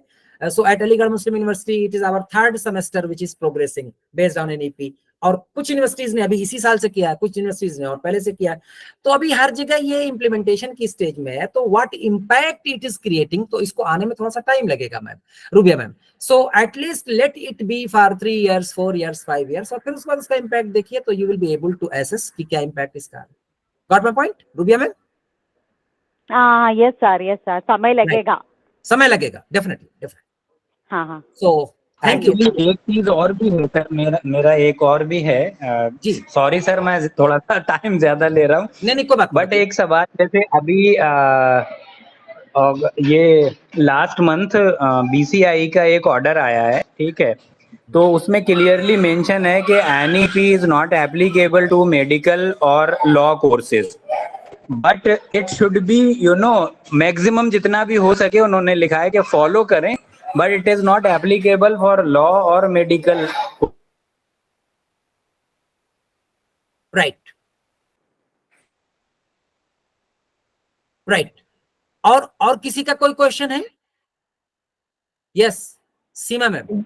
जी सर, एक क्वेश्चन ये भी है कि जो NEP के थ्रू बच्चे जो एडमिशन जैसे लेते हैं, कि किसी बच्चे का मान लीजिए किसी ने BSc किया हुआ, तो वो BSc किया हुआ स्टूडेंट वो डायरेक्टली जाके BA में, वो MA में एडमिशन ले रहा है, MA साइकोलॉजी ले रहा है, MA इंग्लिश मतलब उसका कहीं से कनेक्शन नहीं है, उसने कभी पढ़ा भी नहीं उस सब्जेक्ट को, और वो कैसे वो डीप थिंकिंग कर सकता है या स्पेशलाइजेशन कैसे वो ले सकता है. तो यहाँ पर एक ड्रॉबैक मुझे लगता है. आई थिंक देखिए, क्वेश्चन मेरा भी है. जी नवनीत सर, जी बोलिए. सर, जैसे कि UGC ने कहा है कि एक स्टूडेंट वन टाइम में 2 कोर्सेज कर सकता है. जी. तो सर, ये कुछ यूनिवर्सिटीज तो अप्लाई कर रही हैं, लेकिन जैसे कुछ यूनिवर्सिटीज हैं उनकी कोई गाइडलाइन नहीं है. तो सर, ये बच्चे बड़े कंफ्यूज रहते हैं, हमसे ही पूछते हैं कि क्या सर हम MSc और MAd एक साथ कर सकते हैं क्या सर 2 कोर्स एक साथ कर सकते हैं क्या? तो सर, इसमें बड़ा कंफ्यूजन है, हम कुछ एप्रोप्रिएट आंसर नहीं दे पाते. Okay, right, Navneet sir. So Asaf sir, Seema ma'am, and Navneet sir. So I'm answering the question raised by you three. Asaf sir का जो क्वेश्चन था कि BCI ने कुछ इंस्ट्रक्शंस दिए हैं, जाहिर सी बात है कि we are governed by so many organizations. तो umbrella organization that is UGC, but we are governed by NCTE, particularly in teacher education courses. In law courses we are governed by BCI. Engineering and management courses are governed by AICTE, और सबके अपने rules and regulations है. तो अब जाहिर सी बात है कि जब NEP को इम्प्लीमेंट करने की बात होगी, तो जब UGC और इन सारी बॉडीज के लोग कलेक्टिवली बैठेंगे, तब जाकर के चीजें जो तय हो पाएंगे. और खासतौर से जो सबसे बड़ा मसला जो आता है वो क्रेडिट को लेकर के आता है कि किस कोर्स को कितनी क्रेडिट दी जाए, something like that. So it's very easy to implement in normal MA and BA and other courses, but it's difficult to implement in professional courses. But I'm quite sure कि people are working over it, and in the days to come we will have some clear guidelines कि अगर law में करें तो कैसे करें, engineering में करें तो कैसे करें, मैनेजमेंट में करें तो कैसे करें, और टीचर एजुकेशन में करें तो कैसे करें. So this was the answer of the question raised by Dr. Osaf. Seema ma'am ने जो क्वेश्चन पूछा था. सर सॉरी टू इंटरप्ट, जो सीमा मैम ने सवाल पूछा है उसके लिए कल ही एक बीसीआई का ऑर्डर आया. उन्होंने अपने ऑर्डर में उसने लिखा है कि आप अगर डुअल कोर्स कर रहे हो या कोर्स के साथ कहीं कोई काम कर रहे हो तो आपको एनओसी मैंडेटरी देनी है, ठीक है, अदरवाइज आप नहीं कर सकते वो सब चीजें. जी जी जी. तो इनफैक्ट ये जो सारी चीजें जो आज हम देख रहे हैं, तो बाहर के मुल्कों में ये बहुत पहले से था. I mean someone has not studied psychology at all, but if he और she wants to pursue MA degree in psychology और वो अपने आप को सक्षम पाता है, कॉम्पिटेंट पाता है कि यार she will be able to study psychology, तो ठीक है वो एमए साइकोलॉजी में ले ले. तो उसी तर्ज पे हम लोगों ने अपने यहाँ पर भी रखा है. अब अगर कोई ये रिस्क लेता है और ये कहता है कि साहब मैं जो है कॉम्पिटेंट हूँ, मैंने भले फिजिक्स नहीं पढ़ा है अंडर ग्रेजुएट लेवल तक, लेकिन मैं एमएससी कर लूंगा, मेरे अंदर पोटेंशियल है, तो लेट हिम और हर डू. जाहिर सी बात है, अगर कर पाएगा कर पाएगा, नहीं कर पाएगा तो नहीं कर पाएगा. I mean the decision will not be imposed on the students by their parents or by the teachers or anyone. Rather, student will have the autonomy to take a decision कि एक साल में 2 कोर्स करें या ये पहले करें वो बाद में करें, ये करें. I mean let them do. और वो तभी कर पाएंगे जब वो अपने आप को सक्षम जो है वो महसूस करेंगे. Coming to the third question raised by Navneet sir, तो उसके बारे में अभी भी जो मैं कहूंगा वो यही कि डेफिनेटली अभी भी बहुत सारी चीजें बहुत क्लैरिटी के साथ नहीं है, और जो डिले हो रहा है वो यही हो रहा है. इवन कुछ स्टेट्स आपने देखा होगा कि वो उन्होंने एनईपी को इम्प्लीमेंट करने से मना कर दिया है, rather they are making their own education policy और कुछ तरह की बातें. तो एक बहुत बड़ा देश है हमारा, बहुत डाइवर्सिटी है यहाँ पर, बहुत सारे इश्यूज हैं, बहुत सारी प्रॉब्लम्स है. तो it is just the beginning. हम लोगों ने अभी शुरुआत की है, अभी कुछ और आगे चलेंगे तो जाहिर सी बात है कि वी विल रिव्यू और फिर इस तरह की प्रॉब्लम्स जो है रफ्ता रफ्ता करके सॉल्व होगी. So what my father told when he did his graduation, तो उस टाइम में जो ग्रेजुएशन के कोर्स होते थे वो 2 साल के होते थे. तो व्हाट माय फादर टोल्ड कि जब 2 साल से 3 साल का हुआ तो there was a chaos in the society. एकदम से एक अजीब तरह की हालत बन गई थी, लोगों में बहुत केओस था कि कैसे होगा 2 से 3 साल हो गया, ये क्या करेंगे, प्रैक्टिकल कब करेंगे, फला कैसे करेंगे, ये कैसे करेंगे, how will get the resources and all those things. लेकिन देखिए जब आपने ग्रेजुएशन कोर्स किया तो 3 साल का था और आपको कभी एहसास भी नहीं हुआ कि ये कभी 2 साल का भी रहा होगा. So by same way it's just matter of time. एक वक्त ऐसा आएगा जब 4 ईयर के अंडर ग्रेजुएट प्रोग्राम्स भी बिल्कुल नॉर्मल हो जाएंगे जैसे 3 इयर्स के हैं. तो इट्स मैटर ऑफ टाइम. और पॉलिसी में जो रिव्यू की बात कही गई तो डेफिनेटली हम लोग जिस भी मुनासिब फोरम पे जहां पर पहुंचे, जहां पर एकेडमिक डिस्कशन हो, since we are the people who implement, policy बनाने वाले सिर्फ पॉलिसी बनाते हैं, but definitely we are the people who implement. तो जाहिर सी बात है कि फर्स्ट हैंड प्रॉब्लम जो फेस करते हैं वो हम लोग करते हैं. तो our job is to implement as well as to raise those problems at the appropriate platform so that our policy makers may be able to know and they might give us the solution. So thank you very much. It was a very comprehensive discussion. In fact, आप लोगों ने मेरे पूरे session में काफी participation किया, as well as you asked very meaningful question. You supplemented me at so many times, so thank you very much. So now वो ma'am कहाँ गई जो निहाल मैम, आप वोट ऑफ थैंक्स प्रेजेंट कर रही थी. So now you can go ahead with that ma'am.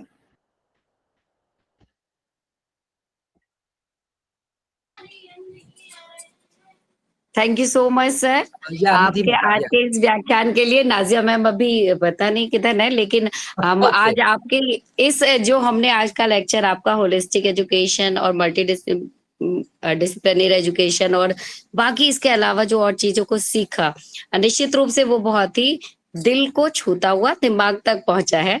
और उम्मीद है कि हम आपको फिर सुनेंगे और इसी तरह कुछ नई जानकारी के साथ आपसे जुड़ेंगे. आपका हम सब की ओर से बहुत बहुत धन्यवाद. Thank you sir. Thank you very much sir. Thank you sir. Thank you sir. Thank you Thank you so much, sir. Thank you ma'am. Thank you.